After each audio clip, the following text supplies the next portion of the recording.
Oh, that's fun.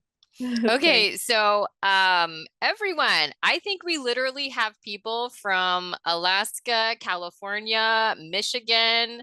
I mean, I think we might have every state represented in this training today. So put it in the chat just because I want to see how fun this is. Put the state that you are in the chat.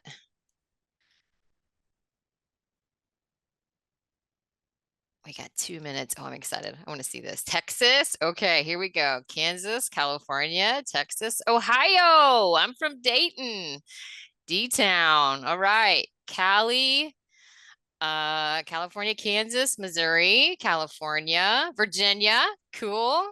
Lots of California. We've got Maine. Look at that. We literally have each side represented. I love this. Michigan, Kansas, Oregon, Michigan, Illinois, Colorado. Oh, Vance, Vance, good to see you. Oh my gosh. But I met Vance in Ojai, California. That's a fun story. Idaho, California, Idaho, Illinois, Rhode Island, New Hampshire. Man, this is awesome. Missouri, nothing exciting. We have the Chiefs. What do you mean? Oh, okay. Yeah, everybody's gonna have to mute because we're gonna have way too many people on here. Okay. Emily Lachule representing Louisiana. Cali, Michigan, Idaho, Cali, Michigan, Idaho, Michigan.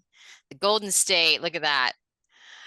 Rhode Island, DC, Cali. Danielle says she's in state of anxiety.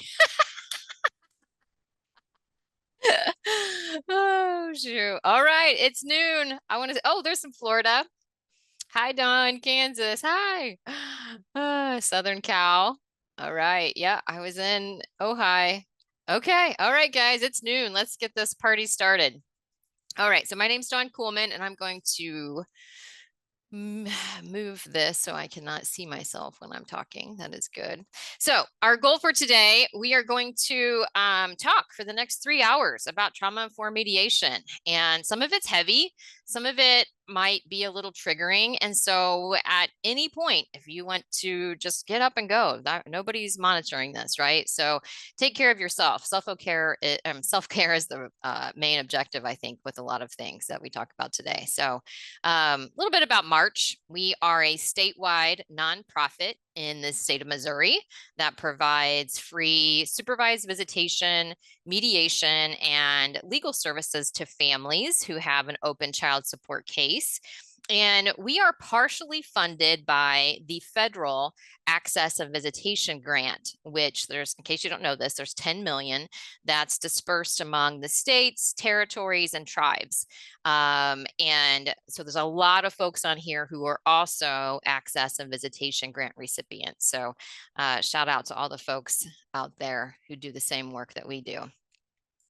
So I am very excited and nervous and all of the things to spend the next 3 hours with you. We will try to take a break every hour, at least a 5-minute, plus it gives your brain time to process things a little bit, get some water, use the restroom, do all the things, and then come back and we can dive back in. But this is the agenda for the next 3 hours. We're going to look at trauma. We're going to dissect it. We're going to talk about transformative mediation techniques. We're going to look at mindfulness and emotion regulation, discuss the capability to mediate, and then we're going to wrap up with things that help. Okay, so it's not all gloom and doom today, I promise, but we are going to focus the final hour portion is on things that help in terms of what we call trauma-based therapies, brain-based treatments, any sort of somatic experiencing. There's all sorts of things that we're going to dive into in the third hour, just to really kind of open your mind in terms of if trauma is something that is stuck in us, then how do we get it out, right? And so that's going to be the big discussion. So I am very transparent on my journey. And in 2012, 2013-ish, I was diagnosed with complex trauma. And even though I have a master's in clinical psych, complex trauma is kind of, I'm going to call it newish on the scene in terms of what it is, what it means. And I'm not going to lie, I went home and I Googled it and I was like, oh. And so some of the characteristics of complex, obviously it starts when you were typically young. Usually a caretaker is involved. And at the time, my therapist was like, have you read The Body Keeps the Score? And I was like, no. And so I started reading it, and the right side of my face went numb.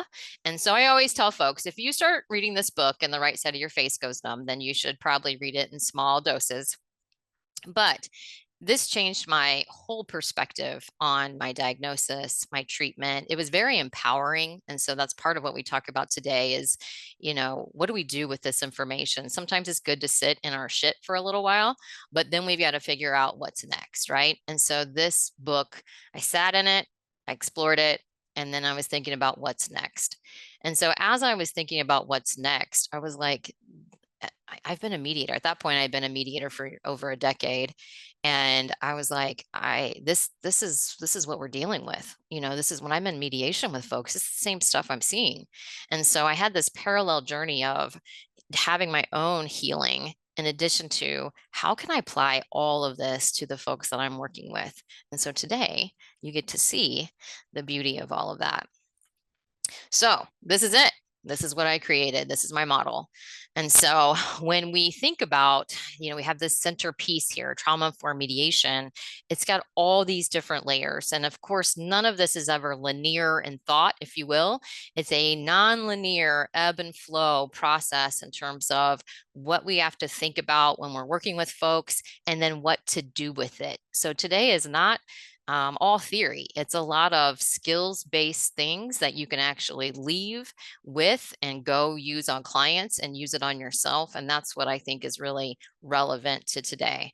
So we'll explore each one of these components today. And just as an FYI, as I was developing this model over the years, I was doing 6-hour trainings on each module, okay? So each module has 6 hours of content that I can talk about. So I literally feel like I just sprinkle it in, but you will walk away completely informed, I promise. And so the first part of this component, this model, is brain-body dysregulation, right? And its simplest form, that is all that trauma is. The body has become dysregulated. And the reframe of that is that it's actually just regulating itself for the environment that it's in, right? And then when it's no longer in that environment, it still thinks that it has to process that the way that it's been. And so that's why you have to kind of regulate your body, retrain your body often in terms of, there's more than one way to respond to these things. So what is trauma? That's a good question, right? And I feel like I've been seeking that definition for the last decade, over a decade. And honest to God, I was listening to it's Therapist Uncensored podcast. If you don't listen to this, it's very good. If you like the stuff that I talk about today, they just go deep. They have a lot of the same content. It's good stuff. But the simplest definition that I think I have heard was from this podcast, and it's just a state of overwhelm, feeling alone, even though you might have people all around you, can create trauma, right? It's this sense of helplessness, hopelessness. And even though we may not physically be alone, and that's the interesting thing about it. So when we think about the pandemic, we were this, right? And so the pandemic was a collective trauma, and we're still trying to navigate the effects of that. And I'll talk with you today a little bit in terms of some physical ways that that is actually manifesting itself in us as a society. So just to back up, in terms of later, actually in a few slides, I'm going to talk about what we call big T trauma and small t trauma. So big T trauma is the things, or all the things that we know when we think of trauma. We think of sexual abuse, mental health issues of a parent, alcohol, parent using substances, Those are things that we think of when we think of big T. So there was a study back in 1997. The CDC did this huge study. I think at the time it was like 27,000 people or something. I need to go back and look at my notes on that. But at the base level, did somebody say something? Yeah, I'm sorry. It seems like there's some people that are trying to get into the room. I didn't know if that was you. No. Okay. No, so I'm letting people in, but it sounds like people there's a maximum amount of participants allowed. Oh, okay. I've never heard of that before, so I don't know if maybe that's something I can tweak to allow more people in. So I can figure that out though. So Okay, it could be 100 and we might be at that max. okay, That could be true. I'll figure it out. Oh no, Okay. somebody just well no, okay. One I'll of the figure it things one of the things that we could do, I'm recording it, so we'll just send it to the folks that can't get in. That might be a good. Okay. So, the ACE. A lot of you are already familiar with the ACE. So, but I feel like I have to sprinkle in the content as we go. So basically the ACE is this assessment that was created saying, hey, during your first 18 years of life, did you experience any of these items or any of these life experiences, if you will? And so did a parent swear at you, insult you? Did they ever push, grab, slap at you? Did anyone ever 5 years older than you touch or fondle you? Have you ever felt that no one loved you? Did you ever feel that you did not have enough to eat, had dirty clothes, no one to protect you? And so, like, the first 5 questions are things that directly happen to you as the person. And then the next 5 questions are just things that happened in your house in terms of were your parents ever separated or divorced? And I think a lot of people are surprised by that one being in there. I think, during the 80s, divorce became very normal, if you will. And at the time, nobody really understood the effect that that was having on a child's developing brain in terms of that disrupted attachment, having to grieve the loss of the family life that they have and then create something new. Was your mother ever slapped? Did you live with anyone who was a problem drinker? Was a member depressed or mentally ill? And then did you have a household member go to prison? So again, this is feelings out of being out of control, right? It's that overwhelm, helplessness. We don't have things about those that we can control per se. So that's when the CDC did this study and they said, okay, well, turns out the higher the ACE score, the higher the amount of mental health issues, medical issues. And so it just begins to seep over into all these different components of folks' lives. And the interesting thing about that research was that they found it typically was more than one type of trauma. So if it was, if there was sexual abuse, then typically there was verbal abuse, right? So there's all of these things. I call it the shit sandwich, if you will. And so they found a link, obviously, between the childhood trauma and chronic diseases. And this is, I'm just going to tell a quick side story. My BFF from undergrad, I met her in 1994. She has her PhD in statistics. She's a biostatistician for a med school. So they are doing a lot of autoimmune research right now. And because there's this huge spike in MS, thyroid issues, all of these different components from where the long-term stress of COVID, even though you quote unquote may have just been sitting alone in your house, the long-term stress of that, it begins to attack the body, right? And so we're seeing record numbers of autoimmune things that are popping up. And so it's just interesting to see it from the medical side as well as the psychological side in terms of how people are still seeing the effects of that. So big T, I think we can agree, everything on the ACE is a big T. Natural disasters are big T's. And so obviously there's intense fear. And like we said, people just have a sense of loss of control. So when we talk about things that help, those are sort of, when you start thinking about that, those are things that we're going to start buffering, okay? Just to start getting your brain thinking about the buffer to the big T results. There's also what we call small T's, okay? So back in, I think it was like the 90s, Francine Shapiro, she's the creator of a trauma-based treatment called EMDR. which stands for eye movement desensitization reprocessing therapy. Yes, I know. It just rolls right off the tongue, right?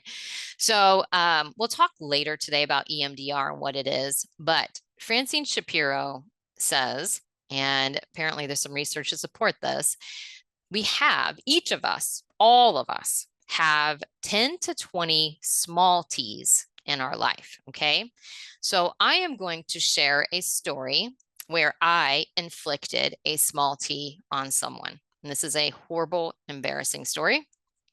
So when I was 15 years old, I was with a group of friends in my house, and my friend John went to the bathroom. And so the way our house was set up, the bathroom was right next to my bedroom. Okay. So John does number 2. And being the very mature 15-year-old that I was, I decided that it was going to be fun to make fun of John for pooping in my bathroom. Right. And so we laugh. I don't remember anything about that experience of him being really impacted by it. I move on with my life. Obviously, we all do. Flash forward to I'm now in my 40s, and I see John for the first time literally since we were kids, and we were both in Florida at the same time. I don't know, life is crazy, right? So we're sitting in this bar and we're just having a beer, catching up about life. And John reminds me of that experience and tells me that since then, he's not really been able to use the restroom in a public facility or at people's homes. I am flipping mortified, right? Now, keep in mind, I teach and talk about trauma, and here I had inflicted a small T trauma on someone. That's the trick, because when we have a big T, people can say, oh, yeah, that's big. Like, I understand why they have some problems, or I understand, like, we have our compassion is a little bit bigger. But as I said before, we each have 10 to 20 small T incidents in our life that have forever affected us. I got made fun of in 6th grade by a particular girl for running, and I swear to goodness, I did not run again until my late 30s when I decided I was going to do a triathlon. Like, we all carry that stuff around, and we do need to process it, and we do have to figure out what to do with it. But the interesting thing about a small T is that logically, we know that it doesn't make sense, right? Like, we're like, oh, like, that's stupid. Why do I think we're super judgy of ourselves for it? We know that it's silly, but we just can't quite get past it oftentimes. And so when we're working with people and when we're talking with people, we don't know what their small T's are. And half the time, honestly, we don't know what their big T's are. So that's part of what we talk about today, is just having this compassionate lens that we don't know what's going on within folks. And so just having that ability to say, I'm going to step back and just maybe think about this from a different lens in terms of, I don't know what's going on within this person. So let's talk about the amygdala. A lot of folks know this already, which is good. This is all knowledge that's gaining momentum in our society, which has me super excited. So in our brain, we have this 2 amygdala. It's the size of an almond there. And that's the fear-driven part of the brain, right? Like, this is a good thing. There's actually a book called The Gift of Fear, where it talks about, like, the brain responds in a certain way, and it can get us out of some scary situations. The trick is that not every situation is scary. So let's give some examples of this. The amygdala can't differentiate whether, and it's just like a smoke alarm in your house, okay? The smoke alarm in your house cannot differentiate between whether you've burnt bacon or if your actual house is burning down, right? The smoke alarm is going to go off, and it's us, like, we have to navigate what the actual problem is.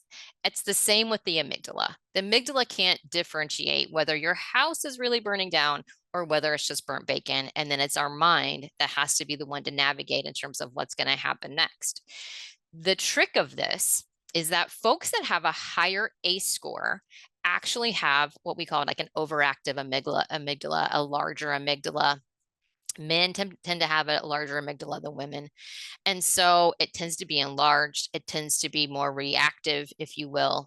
And so that's partly when we talk about those big T's and those small T's, trying to really help the brain navigate, is this really a threat, right? And so just thinking about all of this, sometimes like along a continuum.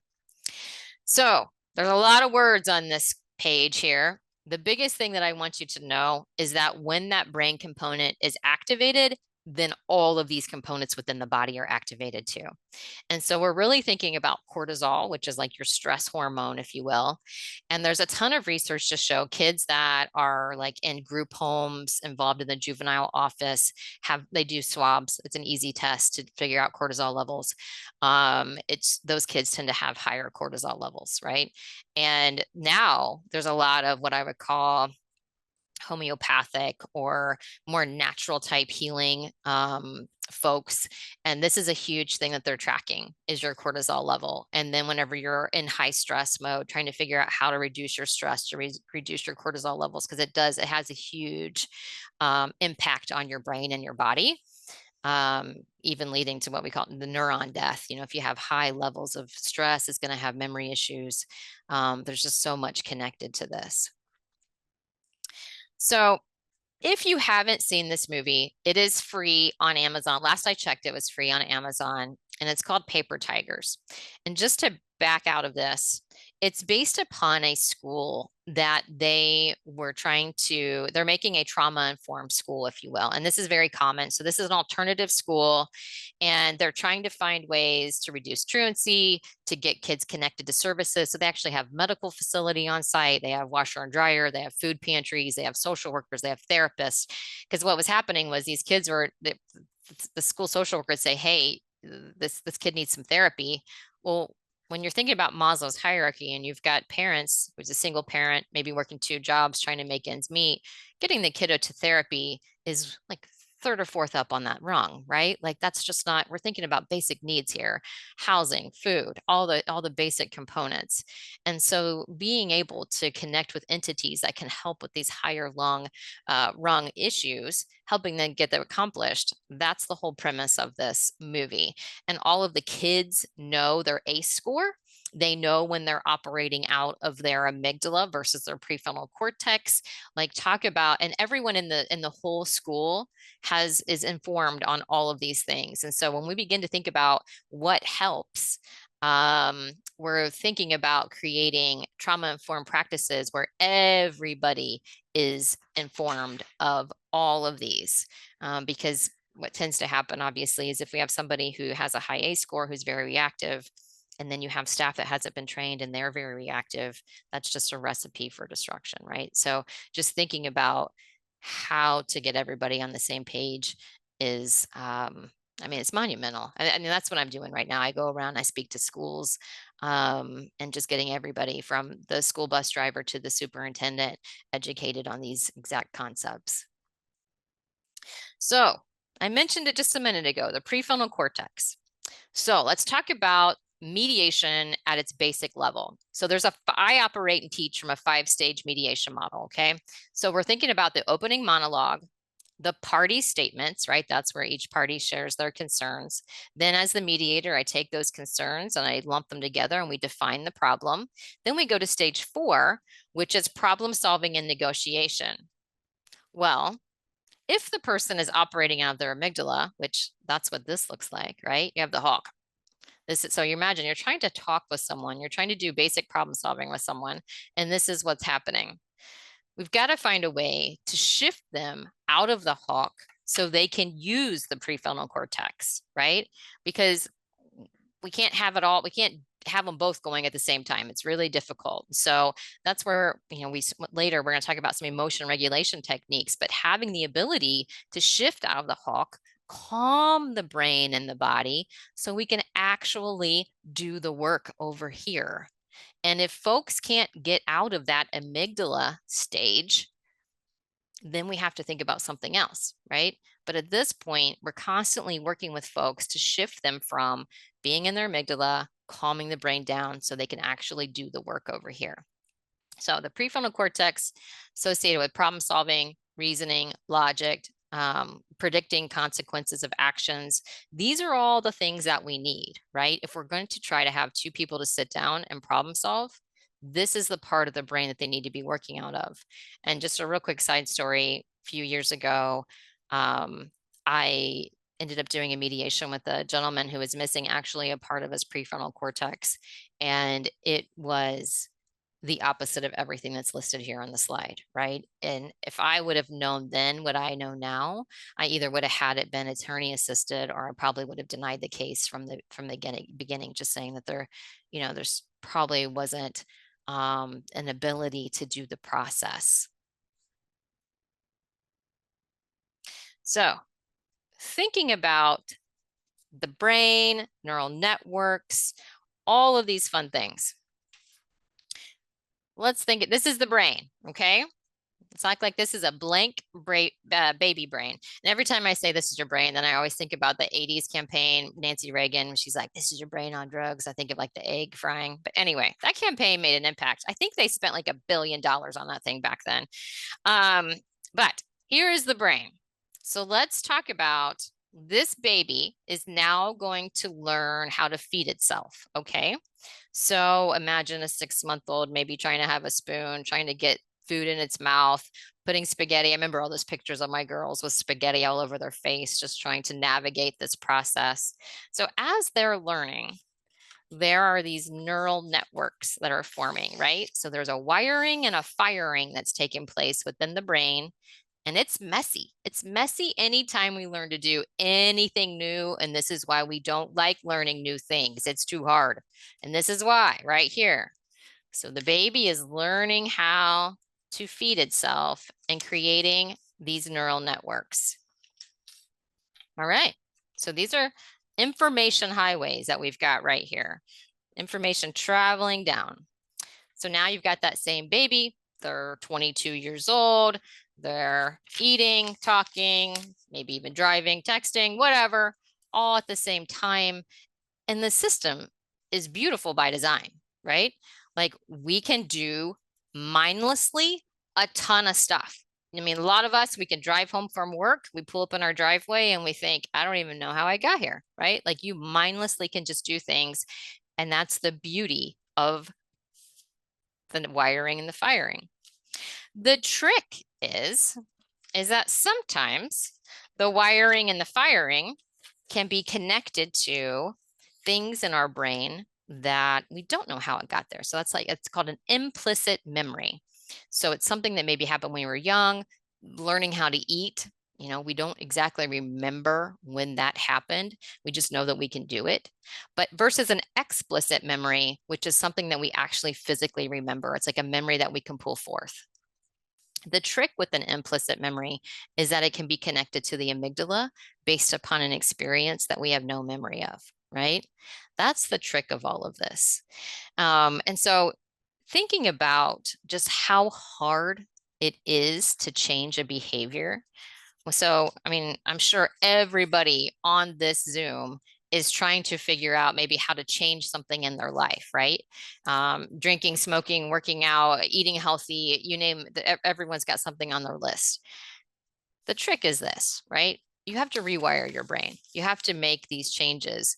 But there used to be a period of time where we would just say, oh, that's just how I am, and you can't really change it. But now we have these fancy words like neuroplasticity that say, wait a minute, we actually can change the brain.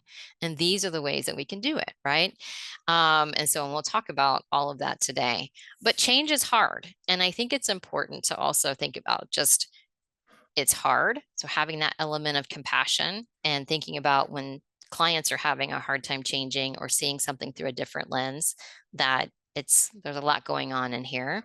And if there's a particular response or a trigger that's happening, they may not even have any memory or know why that they are being triggered by certain things. So again, it's running underneath the surface. A dear colleague of mine, Donna Jo, and I saw her on Wednesday and I told her, I tell this story all the time, but she stopped smoking about 20 years ago. But one day she got into her car. She said she was all huffy and puffy about something and she wasn't even paying attention. And she was rummaging around in her purse and she was like, what am I doing? And she looks over and she was like, oh my God, I'm looking for a cigarette. She was like, I hadn't smoked in 20 years. So when I talk to people about change and how difficult this is, these things run deep. Like you have to have a mindful approach whenever you're really trying to modify behavior. So I am going to give you guys a ton of resources today, and this is one of them. So this is a book by Bruce Perry and Oprah Winfrey. I encourage you to listen to the audio version of it just because it's fun to hear them talk back and forth and read their sections out loud. And it really just, it kind of shifts your brain because obviously Oprah's got just the personal experience. She talks about the trauma she went through when she was younger. And then you've got Bruce Perry talking about the neuroscience behind it all. And so it kind of toggles your brain. It's a good discussion in terms of thinking about all of this in a big picture. So there's a story in this book, and Dr. Bruce Perry talks about how there was a kiddo in foster care, and he was in foster care because his biological parents were human trafficking him. And so when he was young, they would send him in, and I'll get to that here in a minute.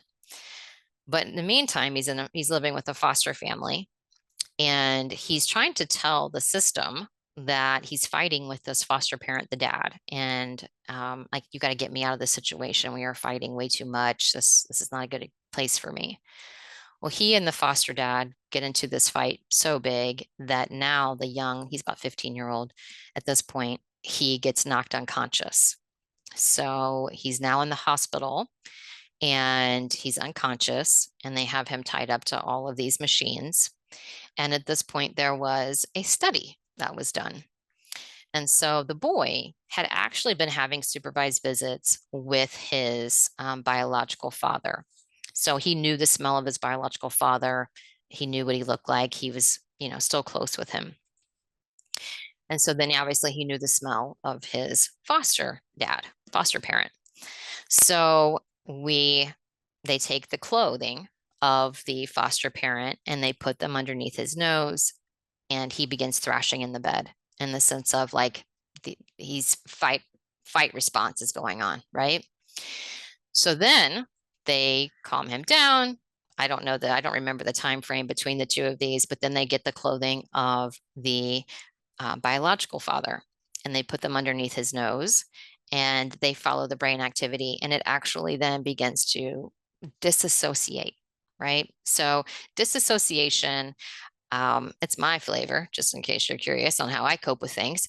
Just my brain will like to go to someplace else and create things like trauma informed mediation models, or go somewhere else out of reality, right? I just like to go out of reality. And so that's what the brain did, because if you think about being a young child having to go to experience a place where you don't want to go and you don't have control over it, your brain is just going to disassociate to cope with that particular situation.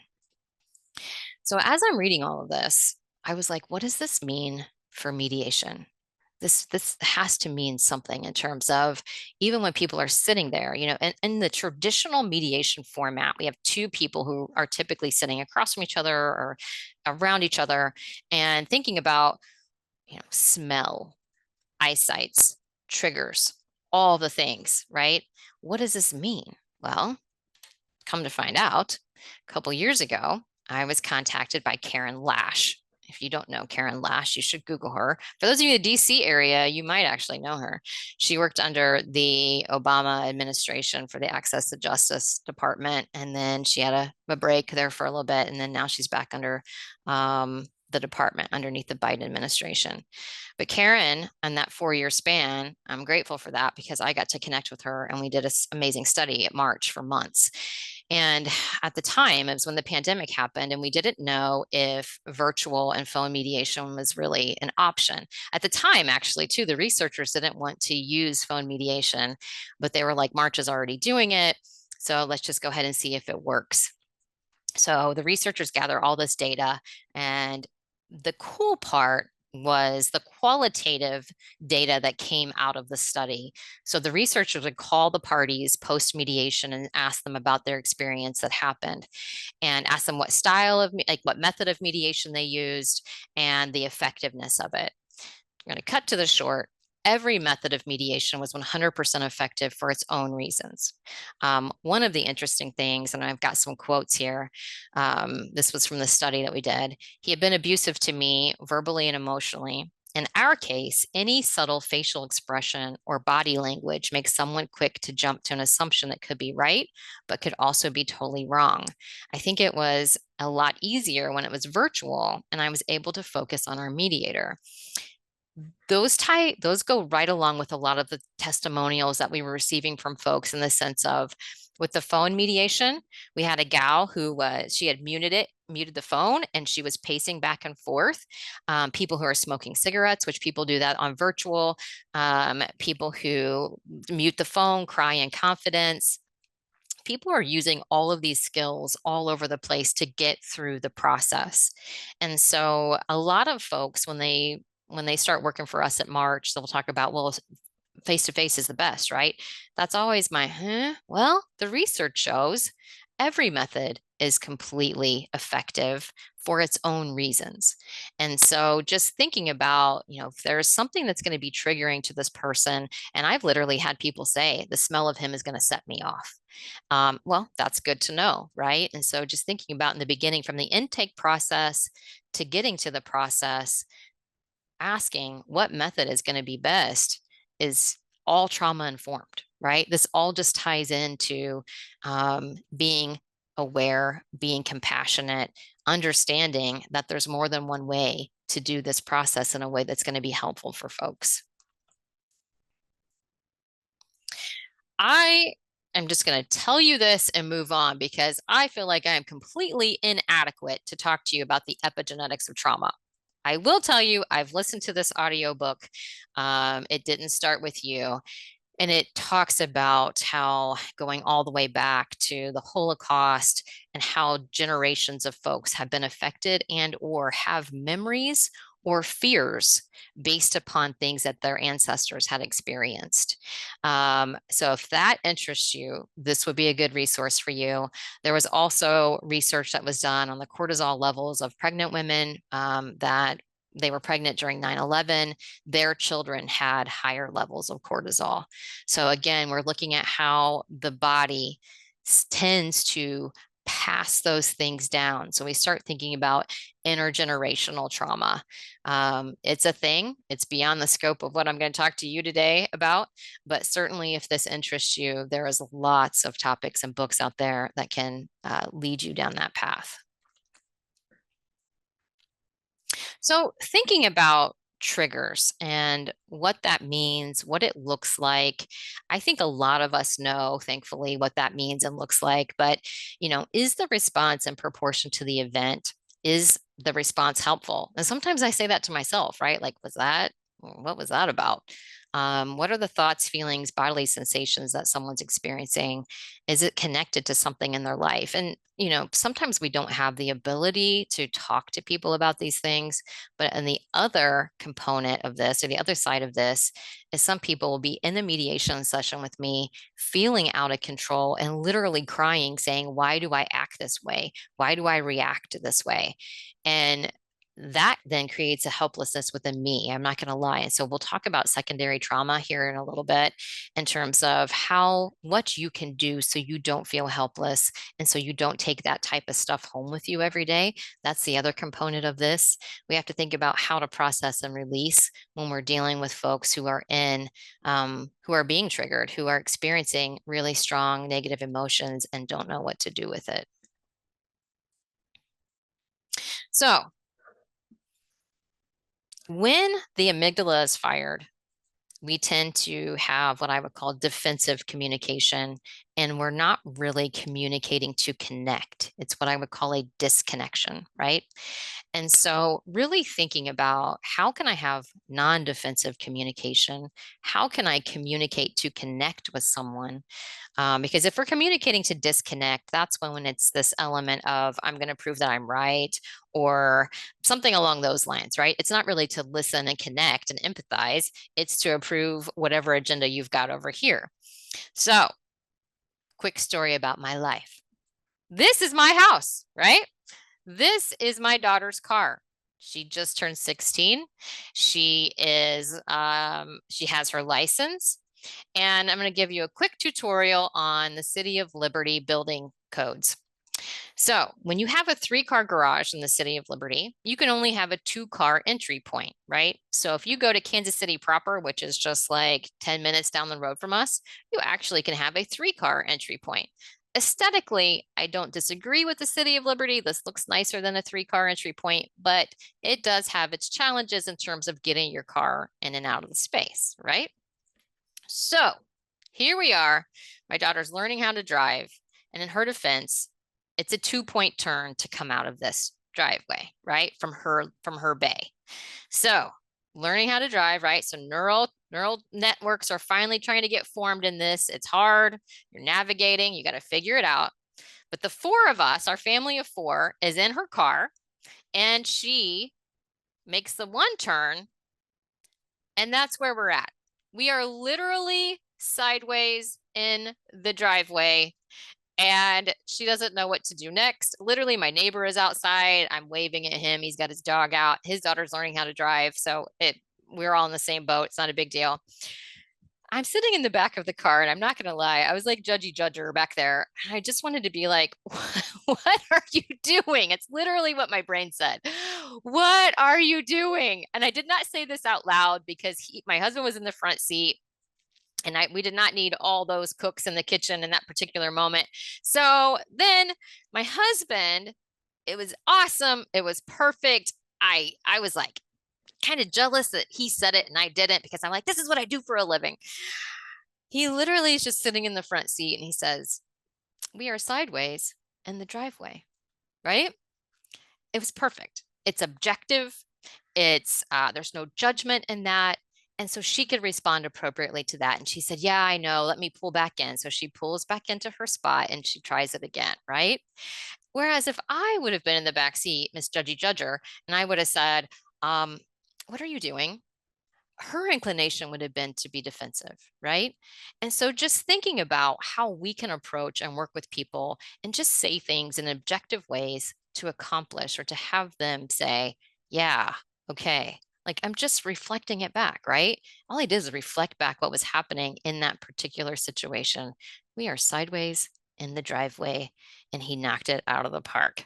Now, he is not perfect, and I have a better story for you a little bit later, and that we will talk about the ways in which he is not perfect, and I was the victor in that particular situation. But just thinking about, are we trying to keep the amygdala calm? And if so, these are some tools that we can do it. So thinking about judgy judger, right? That's the what is wrong with you. That is the what are you doing, right? That's the types of why are you acting this way? Why are you doing things this way, right? You get there's a tone, there's a vibe, there's a whole thing with that sort of framework that creates a defensiveness within us and others versus this curiosity, this compassionate lens, suspending judgment, taking this objective perspective. What happened to you, right? Like, even though we may not ask this directly, like I have a colleague, her neighbor was he's a war veteran.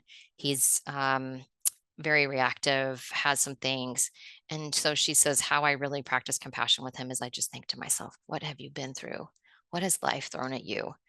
And so that always helps her respond to him in a way that is not attacking or defensive, right? We're so much more productive and better when we can respond from this lens. So there's this fantastic quote, Sharon Strand Ellison. I'll talk about her here in a minute, but she came to Kansas City a handful of years ago, and she wrote the book, Taking the War Out of Our Words. And so she says, curiosity didn't kill the cat, it won the Nobel Peace Prize, right?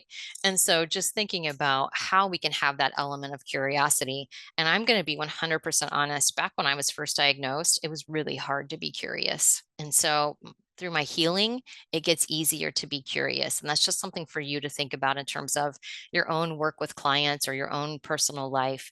If you're having a really hard time being curious, maybe there's some things to work out there, right? Reframing things for a less threatening perspective. We'll talk about that a little bit later too.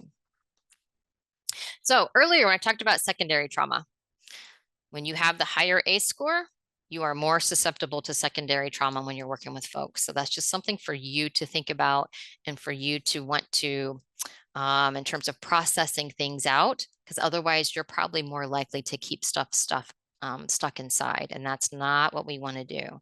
So some other names for secondary trauma: compassion fatigue, burnout, trauma exposure response. These are all things that folks are familiar with.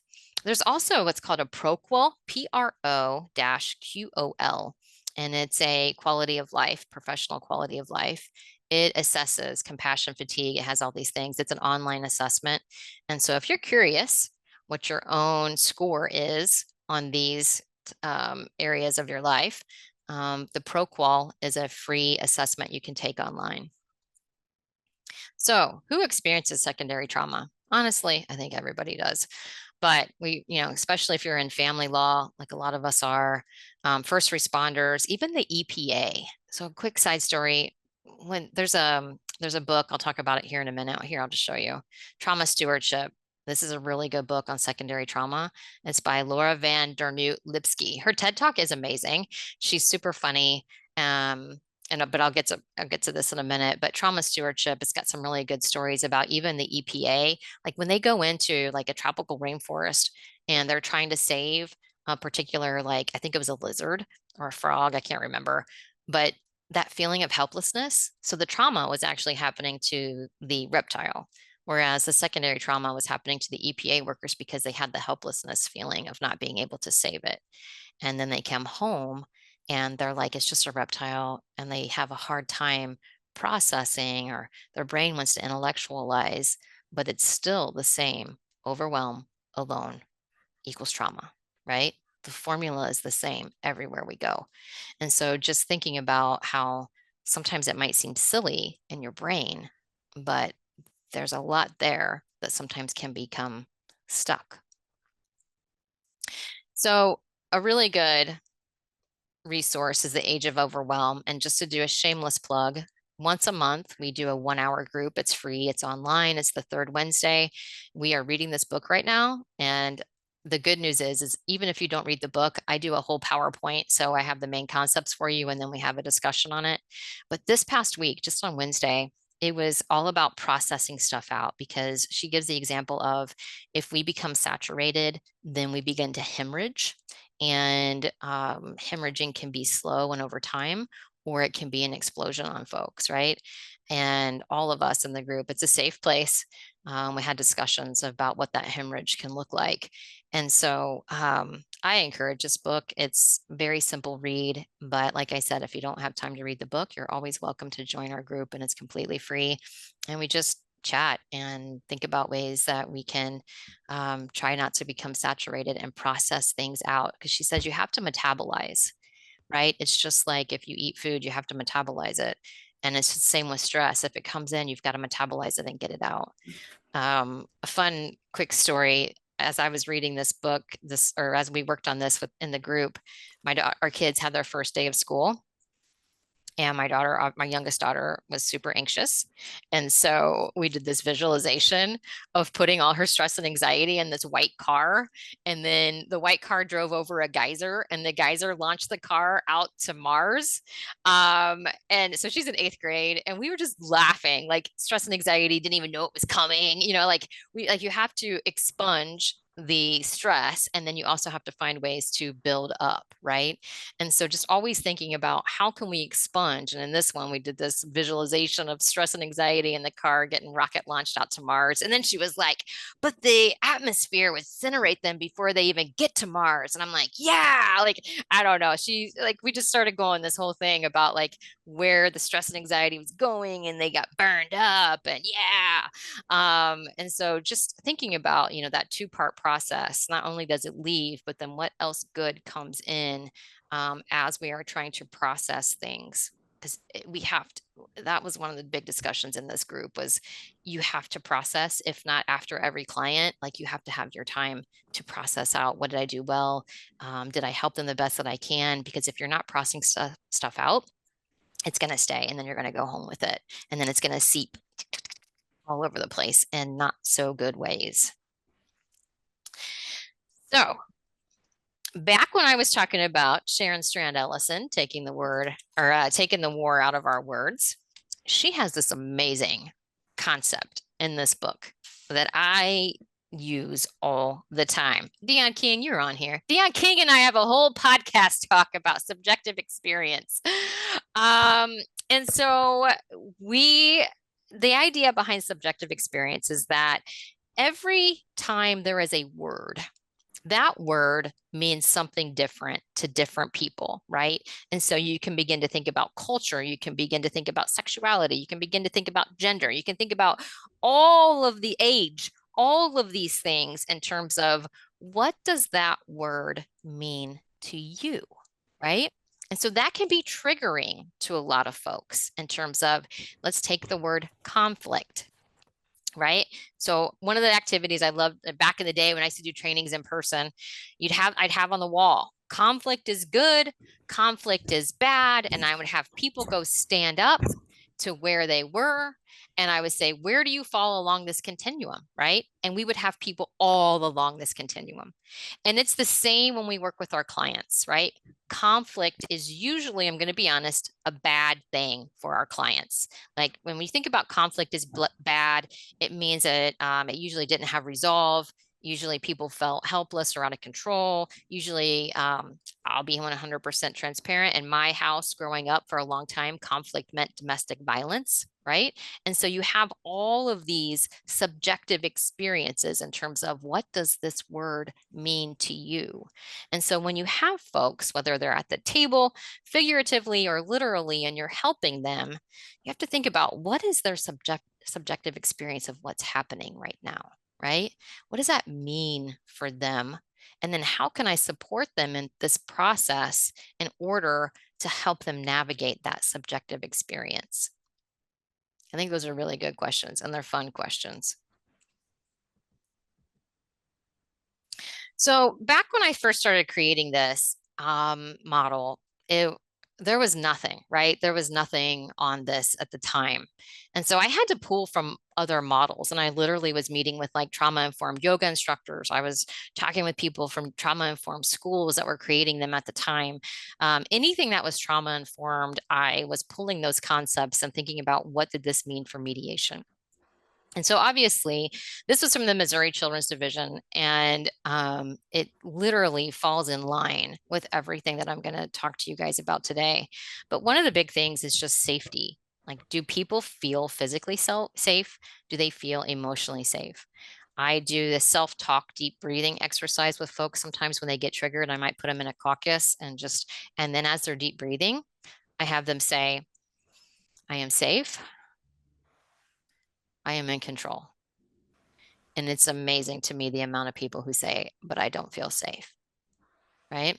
So people are not feeling safe in the process, which is a huge concern. And we've got to work on that. And that's where, again, when we talk about virtual and phone methods, those are things that can help create that element of safety for folks. Trustworthiness. Do they trust you? Trust is a huge component. I often say trust is always the foundation of the mediation process. And then once you've got that, then you can start to build all these other things. Choice. Do people feel like they have choices? Collaboration. That's the whole final segment that I'll talk to you today in terms of who are the people in my community and how can they help? And then thinking about empowerment. When we don't feel in control, we feel like we don't have any power, right? And so those are things that we have to flip the script on when we are working with folks through these difficult conversations.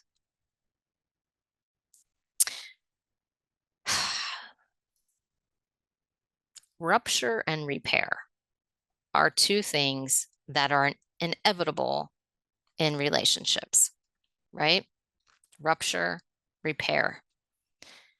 And we somehow seem to be in a culture, I feel like, where there's a rupture and then it just means I'm going to cut you out of my life, right? Like there's some sort of dynamic that's happening and I can't put my finger on it. But when I was creating this slide, I was seeking photos that was repair, right? Repair, and it brought up pictures of people repairing their home. It brought up pictures of people repairing a car. And the idea is that, when you repair something, those all take time, energy, and money, right? Like when you have to repair your car, it's inconvenient. It takes time, it takes energy, it takes money, it takes problem solving. When you repair your house, same exact thing. And somehow when we come to relationships, people don't always want to make that investment. People don't understand how to make the investment. It's just viewed differently. And so I want us to really thinking about repair through the lens of how we repair all the other things in the world and putting relationships in that arena, making them worth the time, making them worth the investment. I was talking about this. Nancy Wallingford's on here. She was with me at my church when I spoke about some of this stuff. And one of the big discussions was hurt versus harm. And hurt. Okay, we know when someone hurts us, right? And that was part of the discussion. Obviously, we don't have to focus on repair, a full repair, if there's been harm. And so then we were navigating, like, what does harm mean? Like, harm is the examples that I've had with two friends stealing. That seems to be a definite harm. Like, I had a friend who stole from me, right? I no longer want to be friends with them. Or I had a family member that stole from me. I no longer want to have that type of relationship with, like, they can't come to my house or have overnights at my house now because they were stealing things from my house, right? So there's a definite hurt versus harm, if you will, and or it's on a continuum. And so just thinking about that whenever we are navigating relationships in terms of what is this going to look like, I think you do have to ask these questions of at what point does it cross that threshold and go into the harm? And then at that point, then yes, it is good to have boundaries because now I am protecting myself versus is it just something I don't deem to be worth the time, the energy, and the money? Because it's just easier to do this, right? It's easier to do something over here versus the work that sometimes it takes to do something over here. It's 1 o'clock. We're going to keep this train moving. So I saw some questions in the chat. One was about the PowerPoint. So at the end of this, all the people that were registered, I think there were like over 200 people registered, and I guess we are at, it only lets 100 people in. And so everyone's going to receive a recorded version of this in addition to the handouts or this PowerPoint, excuse me, and a certificate for the Missouri and Kansas folks, an affidavit. And so there's it'll have everything on here that you need. Okay, so now we are into the next component of this model in terms of empowerment and recognition. So as we've talked about before, if you don't feel like you have power, if you don't feel like you have control, then what can we do as a mediator to help people feel empowered in a process, right? So this is when I started navigating or trying to find methods that would work. And so there is transformative mediation, and just some little backstory on transformative mediation. It really came to be in the 90s. The US Postal Service, I think we all are unfortunately familiar with the phrase going postal. And is when there was, a lot of shootings that were happening within the Postal Service. And thankfully, they addressed the issue. And they addressed it by bringing in transformative mediation into the workplace. And so transformative mediation is an approach to conflict intervention that places the principles of empowerment and recognition at the core of helping people in conflict change how they interact with each other, right? And so when people aren't feeling like they have power and control, then obviously that's when they're going to go to these, these means of doing harmful things to feel like they have power, to feel like they do have control. And so trying to shift the mindset to help people do, identify where they do have power and control, and then also do this component of recognizing why someone else is doing something or why they might feel a certain way. So if you're interested in learning more about this, there's a book called The Promise of Mediations by Bush and Folger. They are the creators of this approach. And it started in 1994 as a pilot program at the Postal Service, and it's still going strong today. And so I think that just says something about the effectiveness of it. And if it can work for them, then it can work for us, right?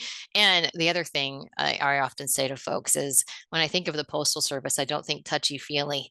And so certainly transformative can feel or sound touchy-feely on the surface. But at the end of the day, we're all people, and these are just some basic things that we need when working with each other. So people need to feel like they have choice. And I'm going to be 100% honest with you. Sometimes I'm honest with people. I'll be like, yeah, these choices kind of suck, but you have to make a decision to keep on moving, right? Because that decision then leads us to the next decision, which then leads to the next. And so life isn't always flowers and rainbows, but it is about people feeling like they have power and control over things, helping people identify the resources that they have around them. And so that could be they can have skills, they can have people in their life that can be really helpful. And it's the idea that they have control over their decisions.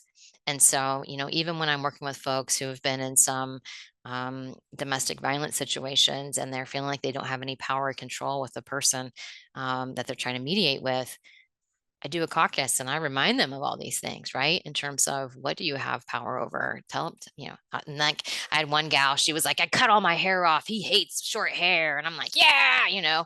And so just connecting with people in terms of helping them see, like, and this is the trick of things, you can be a victim, but it's the victim mindset that keeps people stuck. And I always say, there's no victims in my office. And that's in the sense of, I want you to be the hero of your story or the shero of your story. And how can we make that happen? Right? Those are the questions. How can you be the shero of this and turn this around and see where you have power and control and then implement that, right? That's the reframe of all of this. So thinking about what you have power and control over, all of that requires a shift, right? It's super easy to just focus on the negative and then not really think about the good things that have happened. And we all have days like this, right? Where you just like, and you get home and you're like, man, today kind of sucked. And if I find myself saying that, I'm gonna walk you guys through this activity with Sean Aker, but it's super easy to stay down that negative path, but you have to consciously think about how you're going to look at something from a different perspective, which takes time, energy, effort, all of the things. So Sean Aker, he is a positive psychologist. He's got a few books out there, and he has a TED Talk. His TED Talk is absolutely insane. It is one of the funniest TED Talks I've ever seen. But this is a quote from his book, and it says, while the human brain receives 11 million pieces of information every second from our environment, it can only process 40 bits per second. I'll be honest, guys, I have no idea what 40 bits is, but it's a lot less than 11 million, which means it has to choose what tiny percentage of this input to process and attend to, and what huge chunk to dismiss or ignore. Thus, your reality is a choice. What you choose to focus on shapes how you perceive and interpret your world, right? And so he's got a lot of research to show that you actually rewire your brain when you focus on 2 good things every day for at least 30 days. And the 2 good things can never be the same thing. So every day, like even if it's like before you go to bed, you just have to identify 2 good things that happened. And it starts to, so we talked about neuroplasticity earlier. Those are the things that start to change the brain. Because Travis Kelce, he's my favorite, right? I'm a Chiefs. Don't get angry. But he's got this great line that a coach used on him. And it was like, are you a fountain? Are you a drain? And this is it. I mean, it's are you going to be the drain? Or are you going to be the fountain? And you're the fountain when you're able to focus on the good and think about how to reframe things and make problems solvable, right? Those are the fountains. The folks that are the drain, those are the folks that have a hard time. And so just sometimes sometimes we have to help be the catalyst to help folks see that there are other ways of doing things or seeing things. So I have power over my thoughts, my beliefs, emotions, behaviors. So I love doing like I have control over, and then, you know, you have like the circle of all the things you have control over, which is all of this here. And then it's the things I don't have control over. And I think, you know, you have this whole list of things that you don't have control over, and people really bang their head or become frustrated or stay angry, become stuck because they're trying to control things they don't have power over.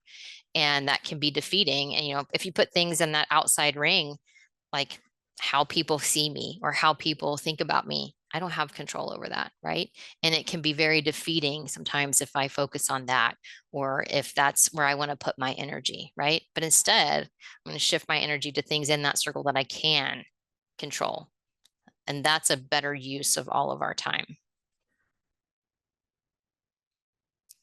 So I joke that the fashion industry can bring, you know, they brought back the bodysuit that snaps in the midsection.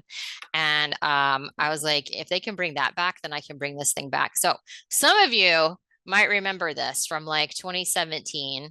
And just for funsies, put it in the chat. Is this dress white and gold, or is this dress blue and black?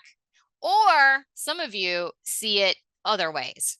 So start putting it in the chat. Let's see. What do you see it here? Blue and black. Oh, we have a lot of blue and black, white and gold, white and gold, white. Okay, a lot of white and gold, some blue and blacks, white and gold, white and gold. Okay, all right, blue and black. All right. So gray and cream. All right, I always like these who have a different one. Okay. One guy said he saw it in green. Blue and brown. Okay. White and gold.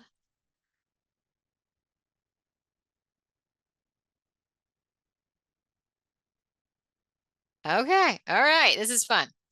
So I was giving a mediation training a handful of years ago when this first came on the scene, and this was a super fun discussion item that we had going on. And it was, you know, the dress is the dress, right? It is what it is. Everybody was seeing it in different colors, and I was like, this is awesome, because this is what we do in mediation, right? Like, it's the same thing but different. People have a different reality, a different perspective in terms of the information that they gathered to get where they are today when they come to the table, right? And so I, as a mediator, can never make anyone see this dress as, if they're seeing it as white and gold, I can't make you see it as blue and black, and vice versa. But what we can do, what I can do as a mediator, is I'm going to talk to you about the dress, right? We can talk about the lace. We can talk about the jacket. We can talk about all the components that we do agree on, right? So we're going to find these elements in which we have connection versus the disconnection. And that's what we can come together on, right?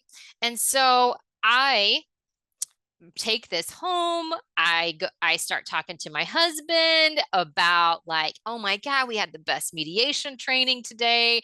We talked about perspective. We talked about how we can't change perspective, but it's, you know, we can at least help other people recognize, and I'm going to talk about this in a minute, recognize that maybe I see it differently than you, and that's okay, right? So I tell somehow I'm like, I see it as white and gold. What color do you see it? I swear to God, guys.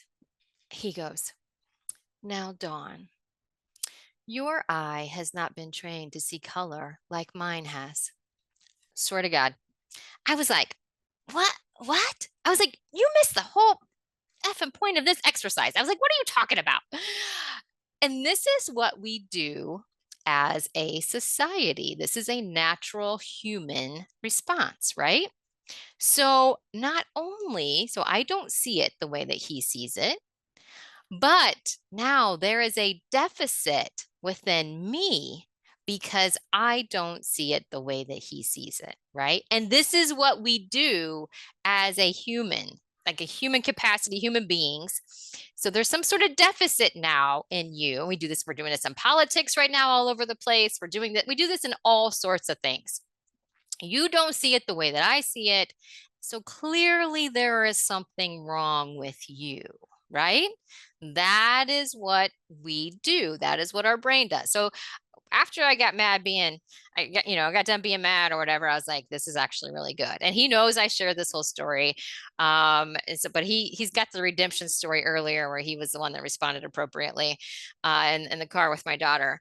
But this is it, right? Like we have to be mindful of catching that mindfulness of like catching ourselves or when others are doing this in terms of you don't see it the way that I see it, there's probably a deficit within you, right? Like that's like the logical thing. That's where our brain goes. And so just things to think about in terms of practicing a recognition. So many moons ago, 20 something years ago, I spent 2 years of my life researching forgiveness. And I mean, I differentiated forgiveness of self versus forgiveness of others. And I looked at how it was connected to mental health and then religion and locus of control, all sorts of things. You name it, I explored how forgiveness is connected to it. One of the interesting things that we discovered in the research, and so Psych 100 students were my little rats for like 3 months when I gathered all this data. So they would have to rate a perception of a wrongdoing. And I won't take the actual data, the quantitative data. I'll just give it to you real quick in summary form. Basically, if I do something wrong to you, I see it as less wrong than when you do something to me. And it could be the same exact thing, right? So our brain says, well, I did this because of X, Y, and Z. Whereas when you do something wrong, it's because you're a bad person, or it's because you don't care about people, or it's just worse. It's worse than when I do it, right? And so just always thinking about like that sometimes turns into this vicious cycle of blame and retribution, you know what I mean? In the sense of just going to people just keep doing wrong because it's never going to amount to what they did, right? Even though from an objective standpoint, it's just as wrong. But from a subjective experience, neither one is seeing what they're doing as bad as rated as, as bad as what the other person's doing to them. Also, what we found was that the inability to release or to move on led to higher amounts of mental health issues. So I looked at depression, I looked at anger, there was self-esteem. All of these things were connected to mental health issues in terms of the inability to process and move on and let go. So just kind of tying it all back into what we were talking about with processing things as they go, because if not, they stay stuck. And literally, it's connected to a lot of other things whenever it stays stuck in us. So taking walks, getting stuff out, writing stuff down, and then throwing it away, right? Like just always thinking about how do I get it out of my body, out of my mind to process it out so I can move on with my life. Recognition. So I can feel this shift in a mediation session when it happens. I love it. I feel like I'm the best mediator in the world, even though half the time it has nothing to do with me. But the ability for someone to say, I recognize why you responded that way. I recognize why that happened. I may not agree with it, but I recognize it, right? And so it's really challenging.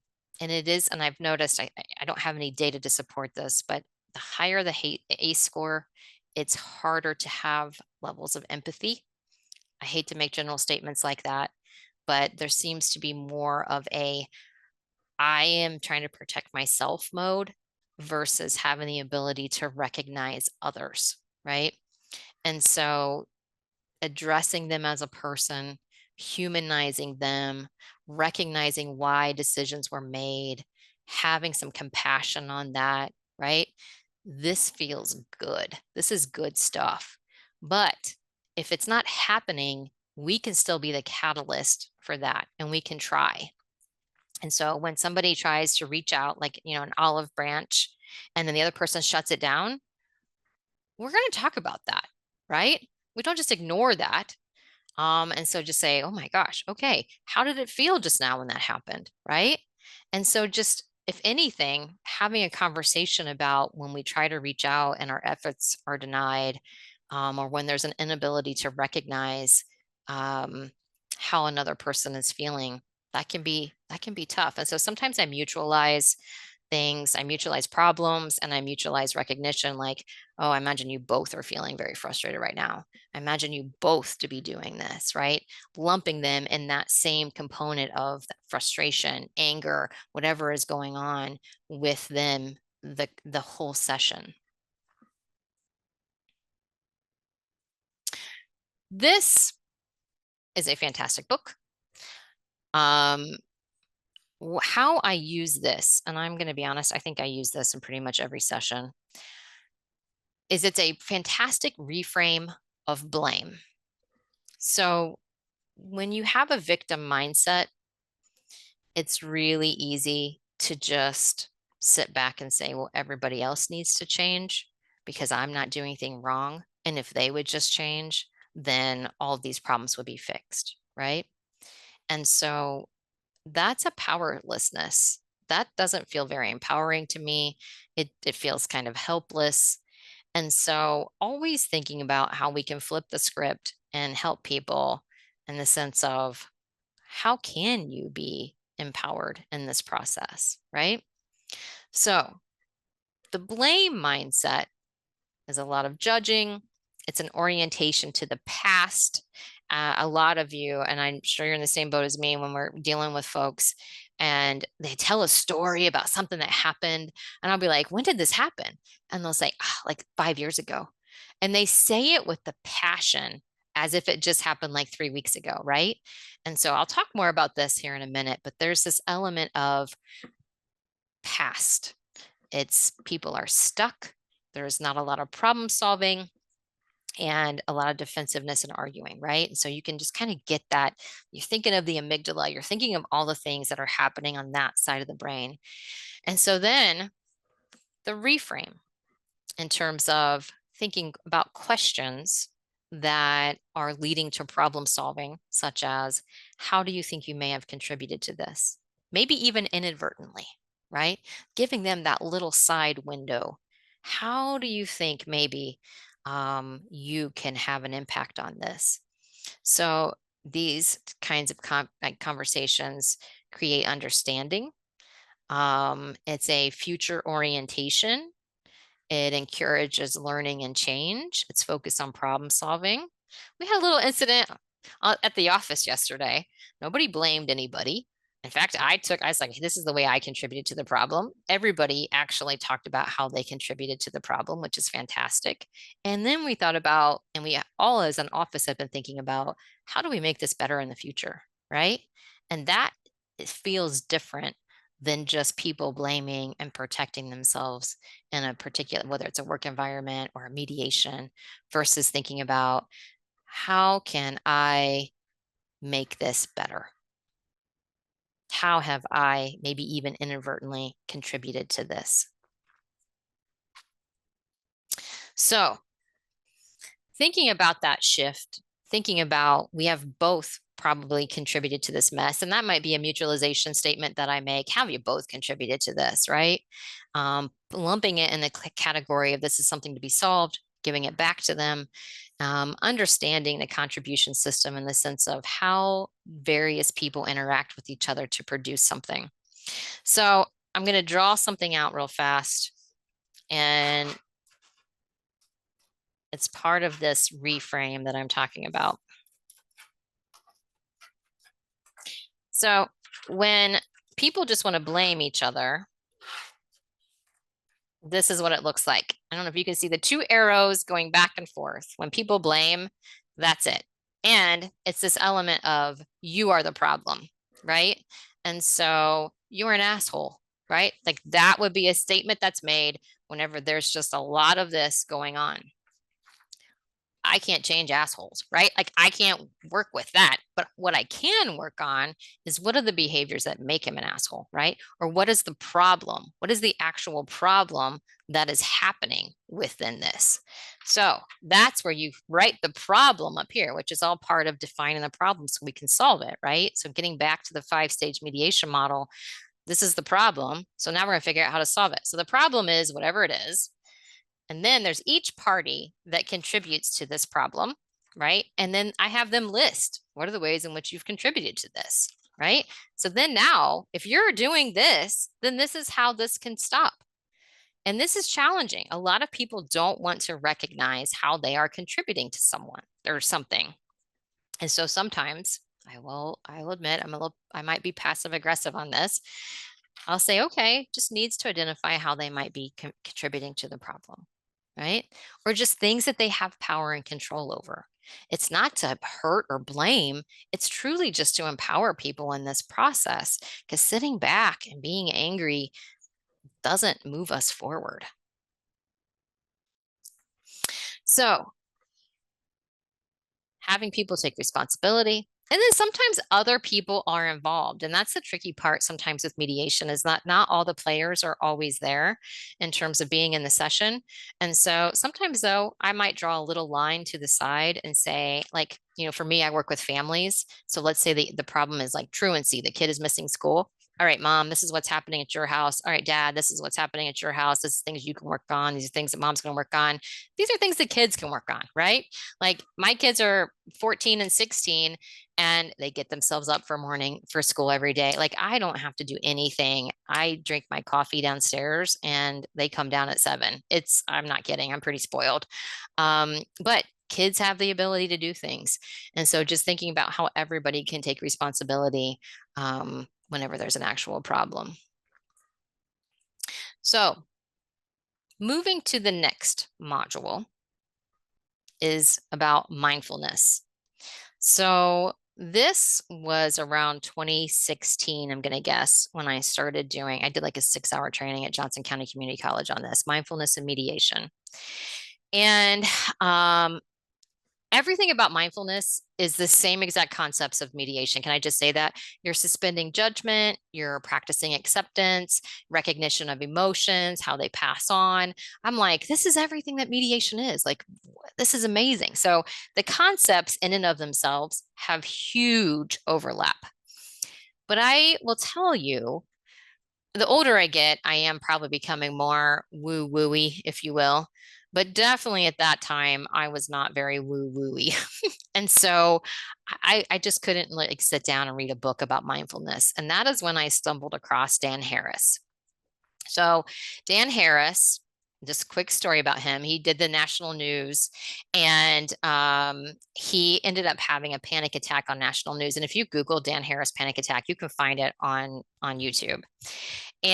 But the backstory up to this is that he was traveling across, he was doing Afghanistan in the 90s and doing all of the war recording and giving reports back to the United States and what was happening over there. So then he would come back and you're just you go from that to being in New York City and you're just supposed to return to your normal life. They started doing cocaine, like insane, which because that's how, he was trying to get his body dysregulated, which he was used to having. And then so he just started doing cocaine at massive levels, which was leading to panic attacks. It just snowballed. And so he was like, I've got to get out of this. I've got to get out of these unhealthy cycles. And so that's when he discovered, and there's a book, 10% Happier, and that's what I read. And it's just him and his journey. He's not a woo-woo guy either. And so he's like, he's selling it to himself in the book as he's selling it to those who are struggling with it. It's a really fun read. And I'm not going to lie, I was born and raised in bars. My mom was a bartender for the first 30 years of my life. And so the F word is a very comfortable word for me. And so Dan Harris is not afraid to use the F word. And when he signs off, because he has like an Instagram, he has all these things, but he'll sign off, inner peace, mother effers. And I just crack up. Like he just makes me giggle.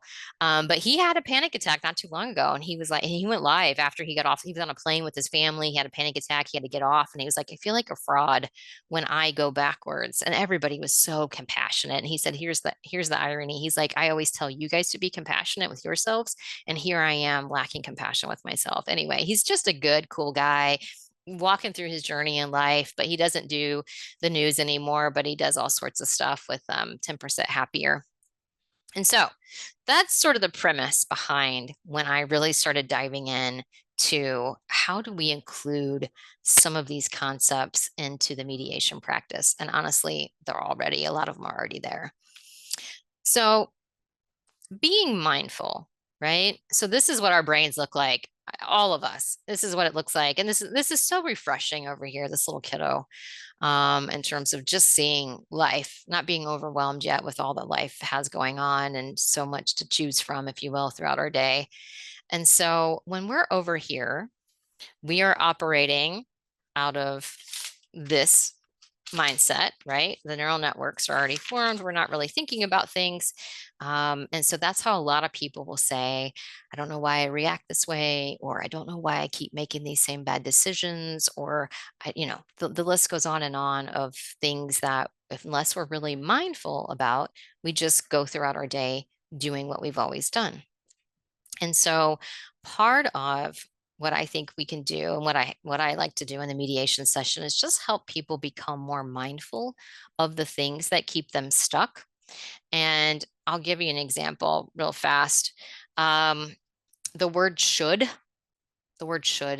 is so harmful in a mediation session. It keeps people stuck. So I literally will write the word should, because what people want to do is, well, you should be doing this and you should be doing that, and if you should have done this, and like it's like a case of the shoulds, right? And that's a concept that keeps people stuck. Isolana Ricci, she came up with the concept negative intimacy, and that's what I think of when I think of the word should. It's just an expectation that you're putting on someone else that you can't actually fulfill. And so when they don't fulfill it, then you just continue to stay angry with them. And I'll say, yeah, they probably should be doing that, but what can you and I do about it? And let's focus on what we have power and control over, right? And this can go for anything in our life. And so whenever they say it, the first time I hear it, I write it down on a piece of paper and I set it in the table. And I'll say, okay, every time somebody says the word should, we're just going to point to the paper. So then it gets to the point where they start pointing to the paper. I know that this is should, and they'll say it, right? But that's okay. Like just a mindfulness of how often that word is being used to keep them stuck in that negative, intimate dynamic can be really helpful. So at least when they leave, they have a little bit more knowledge or a little bit more idea in terms of this is what's keeping us stuck. So just thinking about ways that we can use little tools to help people get unstuck, and or at least have a mindfulness when they leave of what's contributing to the problem. So I like to think of mindfulness as just creating space. Right now, my kids are on their actually today's the third day of school. Yesterday, they told us at dinner that neither one of them are sitting with friends because they don't have any friends. So the way they do lunches here is there's 3 lunch hours for every group. And if you're not in a particular class, when you go to lunch, then you're not with your friends. And so they both are sitting by themselves. And I always try to reframe, because this has happened before. Like you're creating space for new friendships, you're creating space for new things. And that's what I think about with mindfulness. You're creating space for something good to come, or you're creating space for new ideas, or maybe even just old ideas that need to be implemented, right? Just sitting in the silence sometimes, not being judgmental of whatever's happening. But space is scary. Like it's easy to just fill your day with bullshit. Like it really is. But creating this space, a lot of people will say they don't like sitting with themselves. And so it takes time. It takes practice. Sean Aker, when he first started doing all this, he said at first he was going to strive for like 30 minutes. And then he was like, all I could do is 5 minutes. I think it got down to like 2 minutes. Sitting with yourself in quiet space can be anxiety producing. And we definitely don't do it enough. And so just thinking about all the different times throughout our day when we can try to create space, have time to process before we move on to the next. It's just better for us and it's better for everybody around us. Being present. Let's talk about this from the mediation perspective. When I am working with folks and we are in the here and now and we're problem solving, it's a whole vibe. Like, I love it. I feel it. It's a jam. Like, I feel like the best mediator, right? And then somebody, maybe both of them, will bring up something from the past and it will hijack the whole thing. The whole vibe that we had going on is completely derailed by some negative emotion that they had and have been carrying around for like 5 years, right? So this is also another tool. I will draw this out on a piece of paper. I will put it in the middle of the table, and you can use all this through Zoom too. Like you can use it as a slide. It can be a tool. It's however you want to use it. But I'll say this, okay, and I'll just say, guys, let's just talk about what just happened here. And I'll say, from my perspective, we were here. We were in the present. We were trying to problem solve. And then something got brought up from here and it hijacked. And then we have to have conversations about things that happened in the past cannot be changed, right? That chapter is written, and that's for all of us in life. Do you know how much self-talk I do about this sometimes? Like when you want to go back and try to rewrite something and you can't, and that's okay. Like that was a learning experience. Now I'm here and I get to write it different for the future, right? I'm writing this chapter now. I can't go back and rewrite that one, but I'm writing this chapter and it's in the present. And it's going to take the tools that I learned from the past to get me to the next place, right? So that's how I like to use the past, as I'll tell folks, this is a tool. The past can really only be used as a tool. It's not something that we can go back and rewrite or change. And so I'll say, if we plan to use this as a tool, what would you like to take from that experience and think about how we can apply it to the present and or the future, right? And so just thinking about how, because you can't ignore it, it's there, right? And there's nothing more frustrating than sometimes people say, that's not relevant. It could be. If it's just going to keep you fighting, then I pose the question, because we're always looking at self-determination. Is that a conversation we want to have? And then if they say no, okay, then we're going to move forward, right? And so just navigating how we can still have self-determination, navigating how we're going to use that as a tool, and or if it's just something that we're not going to address because they figured that out, right? So there's just all these moving parts in terms of how we can use it. The other component is the future. And I don't know if you guys have seen Inside Out 2, but I went with my 13-year-old. Oh my gosh. If you have a teenager or if you're somebody that works with teens, you've got to see this. That movie gets me every time. I don't know how cartoons make me cry, but they managed to do it. Two of my favorite lines. One is when Joy gets into the elevator because she's going to go redo Riley's memories. Anyway, and Sadness is like, can I go? And Joy goes, Sadness, everywhere I go, you go too. Oh, guys. Anyway, that one gets me every time. And the future, anxiety.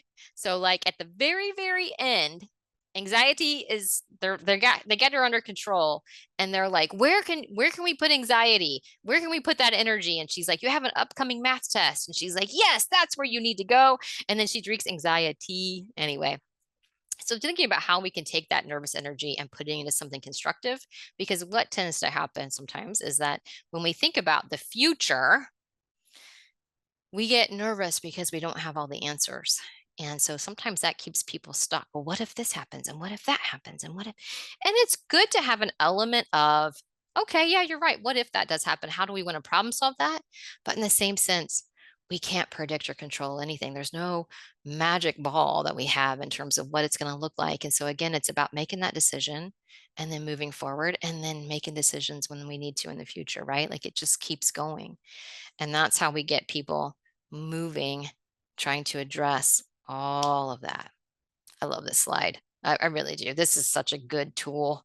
And because people feel it, they can see it, there's a mindfulness of it. And so then again, if they bring up something from the past, they'll point to it and they'll say, I know this is the past, but I just want to say this. Okay. Are we supposed to do something with that? Just asking them what we're supposed to do with that. And if it's just because they want to be heard, then that's fine. We can talk about that. But just thinking about how you're going to use these as a tool to get you where you need to be in these conversations and in life. Like I said, I use this in my own life. It's easy to go down rabbit holes that aren't helpful. So thinking about how to be mindful of our breath, right? In terms of taking a deep breath. We can do this throughout the session. Like my therapist does this. She's fantastic at it. Like she'll just like all of a sudden I hear her do like a, and then I'm like, yeah, I'll take a deep breath too, right? Like a, and that's that vagus nerve. I always say, we're going to Vegas, baby. We have 1 million neurons in our gut. And so we're not going to go down that rabbit hole, but when you have a gut instinct on something, it's connected to your brain. And so sometimes our brain is not even conscious of why something feels a certain way. And so when we create that space, when we slow down, when we have that brain body connection, we can really start to be in tune with all of these things. And I do think that we as a society, when we sit at our desk for 8 hours a day, you're spending 3 with me, right? You have to disconnect from your body. Like there's a definite brain body disconnection just to get through the day to sit and stare at your computer. And so making sure we take I have a thing on my watch. I try to get up every hour, at least walk around, do something to restore the brain body connection so we can continue to be in tune with what's happening. Mindfulness of emotions. I had a client once, he was like, I said something about being mad or angry, and he's like, I'm not mad. And literally he's yelling as he says it. And I go, what? Why do you say this? And he's like, because my attorney says I'm not allowed to be mad. He's saying it as he's yelling. And I just want everyone to be on the same page that emotions are completely normal, right? It's the healthy and then it's the unhealthy display of emotions that get us in trouble. And so everyone's allowed to be angry. And I often tell people, if a dog has the emotion, like dogs are happy, dogs are jealous, dogs are angry, dogs are all the things, right? If a dog can have it, then we can have it. And it's going to pass and it's going to go.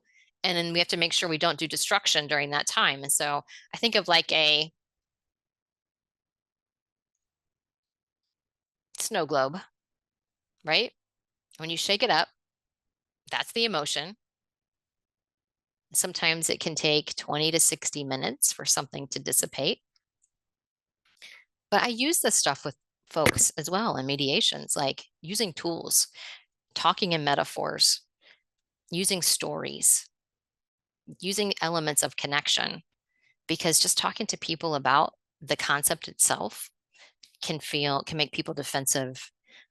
People sometimes don't connect it to their own lives. There's just a lot of different things. And so if you can use tools or different ways to connect, that's when you can start to feel some shifts. And people, like I said, they don't feel attacked if you use it in a metaphor, if you use it in a story. Or sometimes I use self-disclosure. And, it's just a matter of using the right tool at the right time to practice all of this with folks.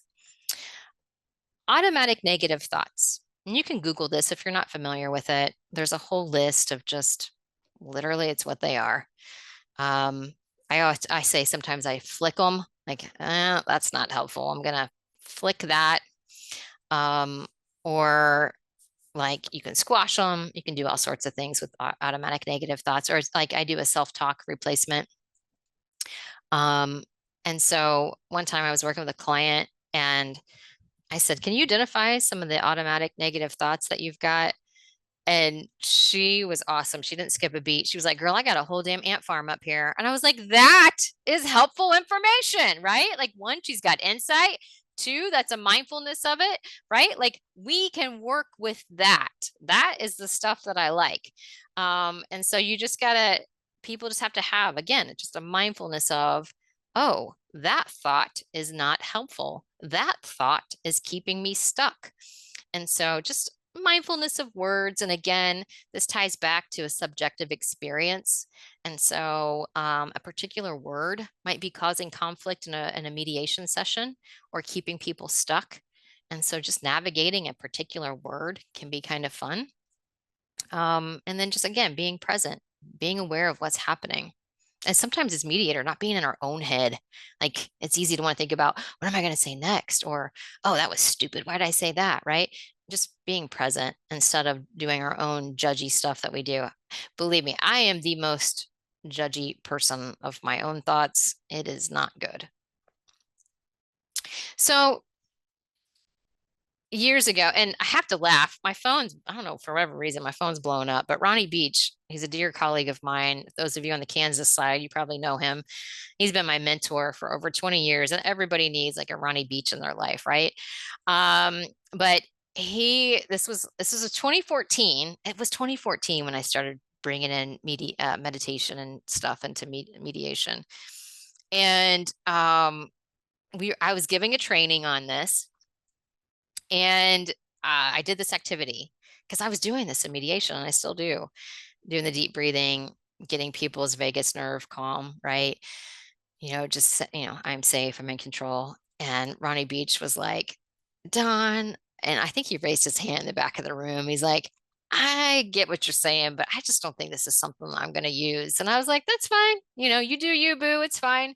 Whatever. And I was like, but I know that this is working for me because it's calming the amygdala down. It's helping people switch their prefrontal cortex. We're able to keep moving, right?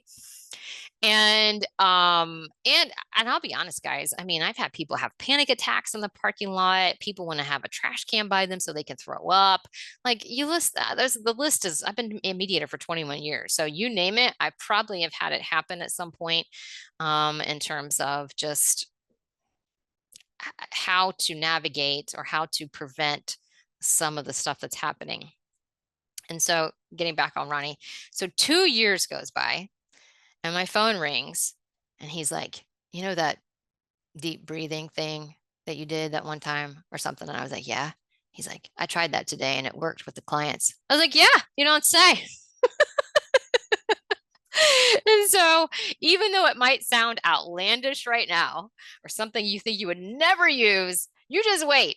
You might have some, I mean, when I first started using this, they were frothing at the mouth in anger. Like, it was some crazy stuff. And so you have to use whatever tools you've got sometimes to work with folks who are just extremely dysregulated. And, speaking of dysregulation, I said I do this a lot for schools, and one of the teachers or workers sent me an article, basically how dysregulated people cannot help regulate people, right? And so just thinking about that in our own work. And so they're applying that concept in the schools. Like, if you're dysregulated, then obviously you're not going to be able to regulate a student who's dysregulated, right? It's probably going to be more of a reactive experience. And so finding ways to regulate yourself so you can go in and regulate those who are dysregulated, that's the idea behind all of this, right? So just always thinking about, when someone else is dysregulated, am I able to regulate them, right? I think that's a good self-awareness question. And then the idea, okay, I am regulated. Now I can go in and help and do what needs to be done so we can have some good conversations. So the reframe, another good word for this is the cognitive reappraisal. How fancy does that sound? That's like neuroplasticity. I always feel fancy when I use that word. To use cognitive reappraisal, you have to challenge the original interpretation of something. Is it the only way of seeing the situation? Are there rational, non-threatening ways of understanding the matter? Right? So these are just really good questions. And years ago, actually, Ronnie Beach and we taught at a military institution in Leavenworth, Kansas. Gosh, yes, about a decade ago. Is 30 military guys, and I was talking about turd polish, like how turd polish is the reframe. Like somebody gives you a turd, you shine it up, and then you give it back to them, right? All shiny and pretty, so we can talk about it. And so the guys that we were teaching at the time took their military shoe polish and made a fancy label for me that says turd polish on it and gave it to me. I need to find it. I don't know where I put that. And so they gave us so many nice gifts. It was a really good time. Anyway, but that's what I think about when I think about the reframe is just, people give us really big, hard, crappy things. And then we have to like shine it up and then give it back to them in a way that is like a solvable problem or a different way of looking at a particular thing. And so there's lots of research to show that when we do this, we are able to rewire our brain, right? Instead of that negative, stressful situation, we shift the lens and we say, maybe this is now a problem to be solved, or maybe this feels less threatening. So a fun reframe. So you guys, I watch New Heights podcast like every week. So all I have is Travis Kelce stuff for you. But so he always talks about Thomas Edison, but so one of the Thomas Edison quotes is, "I have not failed. I've just found 10,000 ways that won't work." Right. And so my daughter did this the other day. She was learning how to cook something. And she says, "Well, I'm failing at this." And I go, "Whoa." I was like, learning how to do something is not a failure, right? And so just always thinking about how sometimes we come in with this particular lens, and sometimes we have to remind other people, whoa, that's not the lens. This is the lens that's going to be way more helpful. And so just reframing the brain, finding ways to look at something. And sometimes, it can be funny, it can be non-threatening.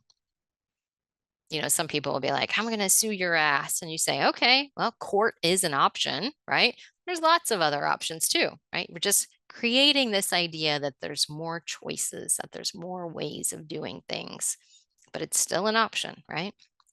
So deficit-based, when we think about communication, when we think about operating out of that amygdala, there's a lot of things that keep us stuck. So one of the big challenges that I feel like I have to navigate is what I call the deficit-based model. And Vance is on here. Vance, I'm going to give a shout out to Rob Bell. So I'm going to read. This was at the time when Rob Bell this was all in my mindfulness era. And then like this I don't even know what to call him, spiritual leader, guru, positive guy. I don't even know how to describe Rob Bell, but he had come out with this book called How to Be Here. And there is a section, and I'm going to read it to you. Who you aren't isn't interesting. You have a list of all the things you aren't, the things you can't do, the things you've tried that didn't go well, regrets, mistakes that haunt you, moments when you crawled home in humiliation. For many of us, this list is a source of number head games, usually involving the words, not blank enough. Smart, talented, disciplined, educated, beautiful, thin, popular, hardworking, you fill in the blank. Here's the truth about those messages. They aren't interesting. What you haven't done, where you didn't go to school, what you haven't accomplished, who you don't know, and what you're scared of. They simply aren't interesting. And then he says, if you focus on who you aren't and what you don't have, or where you haven't been, or the skills or the talents or tools or resources you're convinced aren't yours, precious energy will slip through your fingers that you could use to do something with that blinking line. So he talks about the blinking line as the life that we're writing for ourselves, right? Because what's happened, and I full on read this to folks in mediation when they're in this mindset, because I got two people who just want to sit and tell me nothing good. You give me nothing to work with. So you gave me a bunch of crap about this person and all the things they're not doing and all the things they can't do. And then you give me a bunch of stuff over here about this person and how they aren't doing all this other stuff that you think they should be doing, right? I literally would be like, so far you've given me nothing to work with. Like, I need to know what you're good at. I need to know what your kids are learning from you. So it sounds like your kids are learning nothing good from either one of you, right? Like that's, I deal with families. And so that's the perception that I'm having when it's this. And so just always thinking about how can we shift this? I can only work with what you're actually good at. I can only work with what you're actually doing, right? And then that's how we begin to make change. So that's that strength-based perception thing, right? What are you good at? And how can we build on that to get us to where we want? Because if you're telling me all the things you can't do, well, I can't work with that. So just always thinking about, okay, what are the strengths, right? I mean, and that's what we are at M.A.R.C.H. Like, I have a team of amazing people who do amazing things. I am not good with step-by-step instructions. Stephanie is fantastic. I literally lose my mind if it comes to step-by-step instructions. If you want to see me like melt down, I will do that. So thankfully, Stephanie, she trains new people. She shows them how to use our cloud-based data management system. She does all the things. I am not good at that. That is not my strength, but that's not interesting, right? Nobody cares about that. It doesn't affect me in any way. My life goes on. It's just something that I know that I have to punt to somebody else to make it happen. And I'm very grateful for that. So just always thinking about what are we good at? I mean, and I could focus on all the things that I'm not good at, but what's the fun in that, right? And so shifting, doing a perception shift, that's the stuff we can work. That's the good stuff, guys. That's the good stuff. So a lot of what we're talking about in terms of creating space, Michael Lang, there is a book out there right now. It's on Amazon. I'm not going to lie. This book is heavy and this book is about 45 bucks.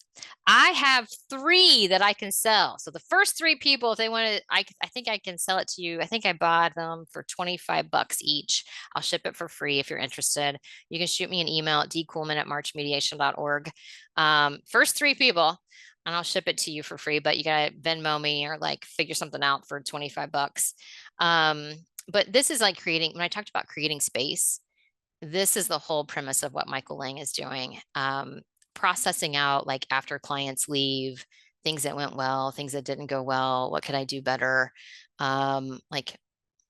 It's called creative or reflective practice. I think he actually has like actual groups that people join in. I think there's like 100 people in his group. And so it's just thinking about what's my mindset before the session? How can I be reflective during the session? How can I reflect post session? And so sometimes he says you can reflect in your own learning journal, or you can reflect with other people. And again, this talks about like, this is that whole idea of processing things out so we don't get stuck. And also it's very easy to have a day. This is that mindful, like being mindful in the sense of not good. We have one thing and we go to the next thing and we go to the next thing, and we're not really learning as we go, rather than saying, hey, this is what I learned in this session, or this is what I could do better, or this is what went well, or this is what I'm struggling with. Not taking the time to process things out. Again, that's when it can start to saturate us, and then it starts to hemorrhage out in other areas. Okay, perfect timing, 1:55. Let's take another 5-minute break. The final hour. We can do it. We can do hard things. So this component of the model, in terms of ability to mediate, and I'm going to just share how I created this component and where I was at the time. So I think we are optimistic or maybe misled when we are first trained to be mediators. There seems to be this idea that if you just do this 5-stage model, you'll get an agreement, right? Like if you do these things, this is what's going to happen. And there's really the people aren't really taken into consideration when you're taught that model. I don't even know if this is making sense. I think it does. Hopefully it does. So in theory, yes, the model works, assuming that the people are able to do it, right? Therein lies the problem. Not everyone is able to do the process. And as a mediator, this is that mindfulness, I have to accept that, right? Like we can't force people to do things. There's the self-determination component. It's about meeting people where they are. There's so much going on in terms of this component of the model. So you're working through the process, and I think of it in terms of a continuum, all right? So they're able to do the process. We're doing recognition, we're doing empowerment, we're problem solving, we're shifting from blame to contribution, we're staying present, we're doing all of the things, right? And then let's say we get hijacked by some strong negative emotions, or we're triggered by something, and then we shoot back, we're over here now, right? So the trick is then we practice all the skills that we've been using here and we get them back over here. And this can go on, you know, my typical sessions last 2 hours. This is a 2-hour process, right? Where I am using these tools, keeping them over here. They derail, they go over here. We use tools, we come back online. Sometimes we come over here and I'm tired, or maybe they're tired, and we just can't do anymore, right? And for whatever reason, I was feeling a sense of helplessness. So this is that secondary trauma stuff that I was talking about earlier, where I now am feeling helpless and hopeless because of the trauma that you are experiencing. So in an effort to process that out, part of what we talked about earlier is, you know, kind of post session thinking about, did I do all that I could to help? Did I connect them with the proper resources that they need? Like, did I do the best that I can, right? And if I did, then that's it, right? If there's some things I can learn from that, we'll try that again next time. But it's a learning experience. I'm not going to stay stuck in that. But part of it was when somebody, and you know, I'll be trying to talk with somebody about their parenting plan, and then they want to tell me about how they were molested when they were 6 years old. I'm like, oh, this is something bigger than just mediation, right? So we've got to figure out, what do we do with that, right? And so that's when I started looking at, like, I go around town and thinking about who does therapy and how do they help and all these different things. And I'm going to get to that here in a minute. But we do have to figure out, like, constantly toggle between, are they able, are they not able, where are we at, how can I meet them where they are, accepting this, all these components, right? The other component that I want to bring up real fast. So going back to that research that we did in terms of thinking, you know, the research that was mediating parenting plans in the 21st century, whether we did it virtually or phone or in person. Another component of that research was we used to, during the intake process, ask them on a scale of ask the parties on a scale of 1 to 10, 1 to 5, do you think you're going to be able to mediate with this other person? What's your ability to communicate? And people would say a 1 or a 2, okay? Meaning like they don't think that they're able. Post mediation, we would ask that same exact question on a scale of 1 to 5, what's your ability to communicate with this other person? And they would say a 3 or a 4. And then we also had some testimonials that said, I think we would be able to do this on our own now without a mediator. So I was curious. I began to wonder, somewhere from the intake process where it's a 1 or a 2 to post mediation where it's a 3 out of 3 or 4 on a scale of 1 to 5, there's some sort of psychological shift that's occurring, or maybe it's a series of psychological shifts. I don't exactly know what's happening, but there is something within that process where they are changing their perspective in terms of ability to do the process. And so it's just helpful to think about, during the intake process, people don't think that it's going to work. All right. And that is common. We have research to show that. And we just have to navigate that, right? And we have to be able to say, and I think like part of like Danielle's job at M.A.R.C.H is, I call it sales. Like everyone thinks they can't do it. Her job is to sell it, right? She'd be selling the shit out of some mediation. And so that's the job, right? Like selling it, talking about the effectiveness of it, why it works, and getting people to do it, because otherwise people would just say it doesn't work and they give up. I think it's important. And I think like what 70% of the folks that come through our data shows end up reaching some form of agreement, which I think is pretty good. I'm happy with those numbers. But I think a lot of folks just feel completely discouraged when it comes to thinking about conflict, thinking about their ability to do it with someone. And so it's nice that, having a format where we can help when people are super discouraged. So that leads to this week. I'm telling you, the universe is an amazing place. So I get this newsletter from what's called RSI, and it's a research institute. And they have this promo saying they are gathering data. They want to be part of what's called the Trust Project. And so it says they're seeking out mediators that they can pair researchers with, and they will pay the participants. I think it's $20 pre-mediation, $40 post-mediation. And it's to actually assess trust. So there's going to be an observer in these mediation sessions, observing what the mediator is doing to create trust. And they've got like 16 components that they're going to measure.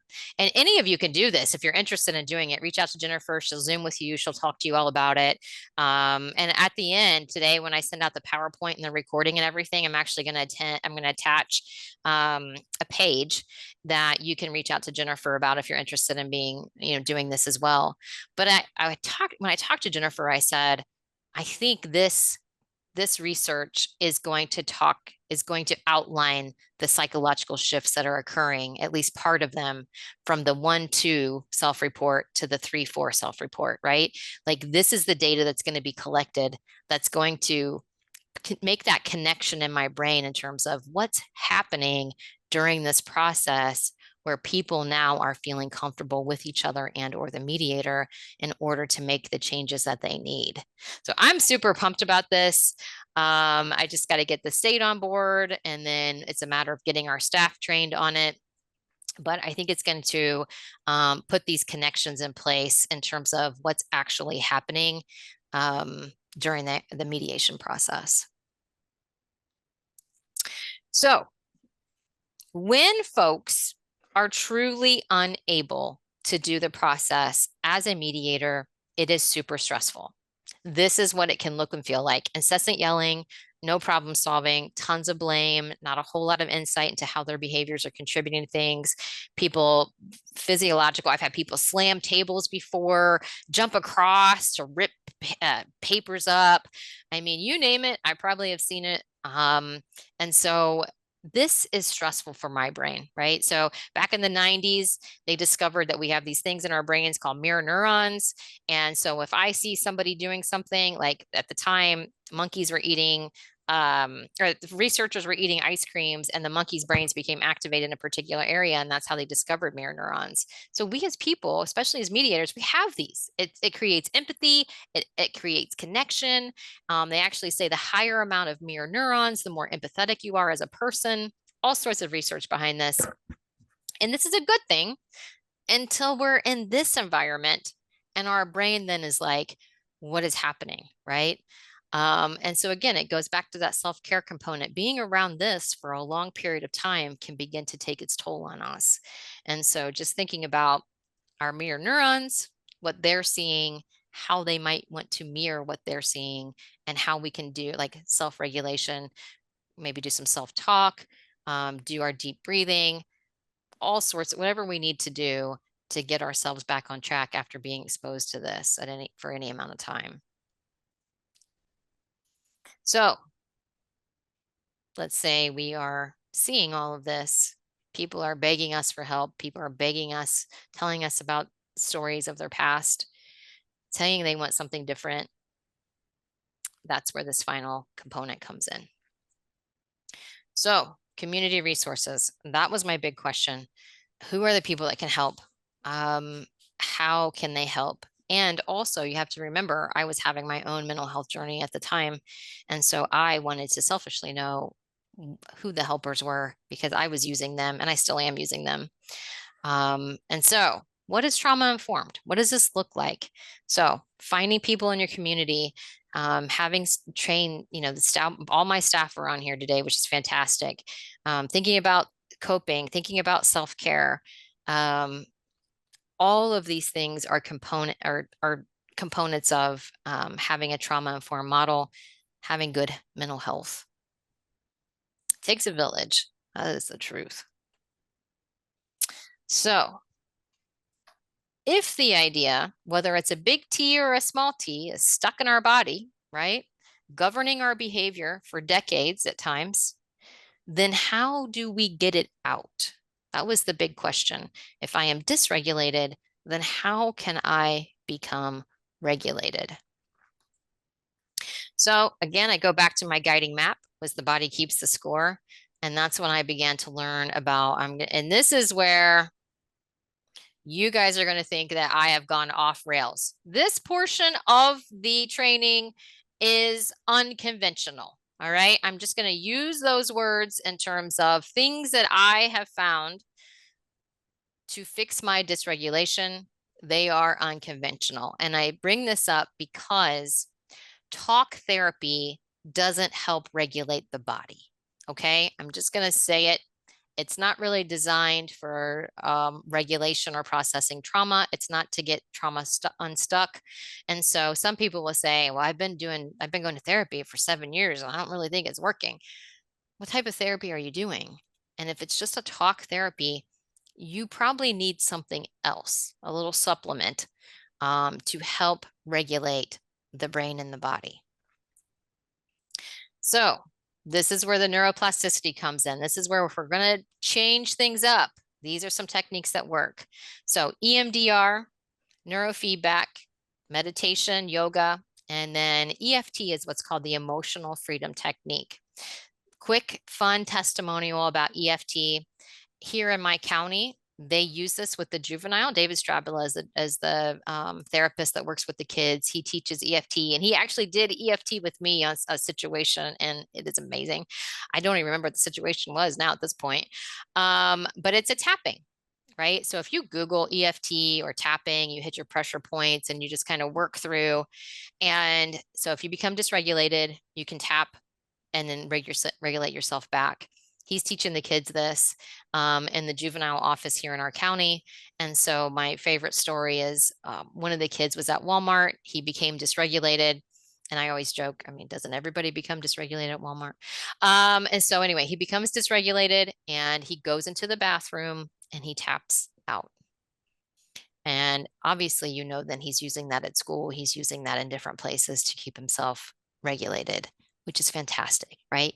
He is in control. So he's beginning to feel out of control. He knows that he has control. He goes into the bathroom. He takes control of the situation, right? Beautiful. And so I begin to think about that's an empowerment piece, right? And so many people, I think, use the word power in a negative way, or it seems to have a negative connotation to it. But we all have to have power and control over our lives, or we feel out of control.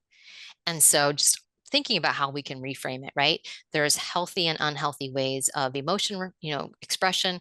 There's healthy and unhealthy power. All of this can be on a continuum, if you will. But you have to think about power in and of itself is a good thing. We all have to have it. We all have to find ways to regulate ourselves with it, right? So fun stuff. Google it. You'll love it. Just another good help, and kids can use it. That's the cool thing. It's with you all the time. Also thinking about, so my daughter, I have a quick story. My daughter, she's one of the folks who's affected by autoimmune things from the pandemic. And so since the pandemic, she's got thyroid issues and she has to get her blood drawn, which she is, when I say fearful, she passes out, literally passes out. So this last time we did a fun exercise where she said, I feel like bolting out the door. And so we did this, right? We acted like she was running and we moving her feet. I learned this from one of my staff members. And so you're tricking your brain. You have to trick your brain. Your brain is just an organ, right? And so you have to trick your brain to, and so she goes, I feel silly, mom. And so when I train people on this, I'm always like, just treat it like parallel parking. If you're like you're sitting at work and you start doing this and your coworkers look at you, just say, look away, right? Like look away. But you've got to process it out. You've got to do, and it's actually a bilateral stimulation. You're getting your right and your left hemispheres moving, and it's processing out whatever emotion is in there, the fear, the anxiety, all the things. You're trying to process it out. And it's super helpful. And then so we continued to do that as then she got her blood drawn. She did not pass out that time. The lady was super sympathetic with her, really a really good nurse. But got to trick the brain. You got to be smarter than the brain. That's the big thing. So tying into bilateral stimulation, this leads us into what's called EMDR. And it stands for eye movement desensitization reprocessing therapy. This is like show and tell. And this is all, obviously you can talk to people about this. And that is partly, I just want people to know there's resources out there. They leave your office, it's self-determination. They can go do whatever they want to do. And they may not do any of these, but at least I know I've talked with them about things that help. And then they can say, oh, okay, maybe I'll go try that. And thankfully, EMDR is becoming way more common. When I first started talking about EMDR like a decade ago, you could have heard crickets. People were freaking out. But then now people are like, they'll come up privately after I give a talk and they'll be like, oh yeah, Dawn, I did EMDR, and they'll tell me the stuff that they processed out from like when they were 3 years old. They didn't even know it was a real problem. And so it's just fun. It's fun to hear these stories. And so here in a nutshell, my wires are all tangled up. These are called TheraTappers. If it wasn't all tangled up, I could show you better. Here we go. These are TheraTappers, and they vibrate at an alternate, what I would call buzzing, like vrr, vrr, vrr, vrr. And this is the control in terms of how strong the buzz is, how long it lasts. And you can tell your therapist what, go faster, go slower, do this, do that. And then you can find your rhythm in terms of what you feel comfortable with. But it helps you pull forth memories that you then process out. And it takes about an hour. And the trick for me was that when you have complex trauma, there's just too many memories to process. It was like freaking whack-a-mole. There's just not enough. I didn't have enough bandwidth to go through every memory and try to figure out, rewire all of these components. So that's why I found something better. But I did do EMDR for about 1.5 years. And if you have some just specific things, if you're having panic attacks, or if you have a particular memory that's keeping you stuck, or if you have some thoughts that you have, or some responses that you have, and you don't understand why, this would be the thing that could help. I think it's really good for just like some basic, what I would call PTSD. But when it gets to be more of a bigger diagnosis, then EMDR doesn't take care of it all. So just to give you an idea of what the EMDR process, and it could be a finger, so you can do it virtually. So your therapist can do a finger, can do a light, just anything that creates that bilateral stimulation to pull forth the memory and or the emotion, and then you can start to process it out. So one memory that I did process out is, when the trauma is stuck, it's stuck in the age that it happened, right? So this particular memory, I was 8 years old. It was an experience with my mom. And then after processed it out during the EMDR process, I then was looking at it from at that age, I think I was like my late 30s, maybe early 40s. And I was like, I literally at the end of the session said, my mom was only 26. I totally understand why she reacted that way. Like all of a sudden, you take it from this subjective experience of an 8-year-old girl to the actual reality of like being objective and seeing it from a different lens. And so it takes the emotion out of it. It gives compassion for it. You can just see it the way that anybody else might see it in the world, which can be very freeing, right? And so just putting it in perspective.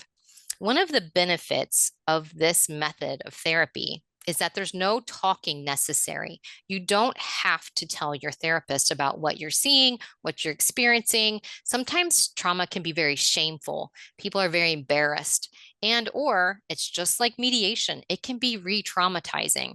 People feel like they have to come in and retell their story, which then shifts them to the past and then they get all triggered up. You don't have to do any of that, right? Which is the other component of why it's helpful to stay in the present, because that can be very triggering for folks. And so just thinking about, you don't have to talk. There doesn't have to be any of that quote unquote patient therapist trust, because you're not sharing.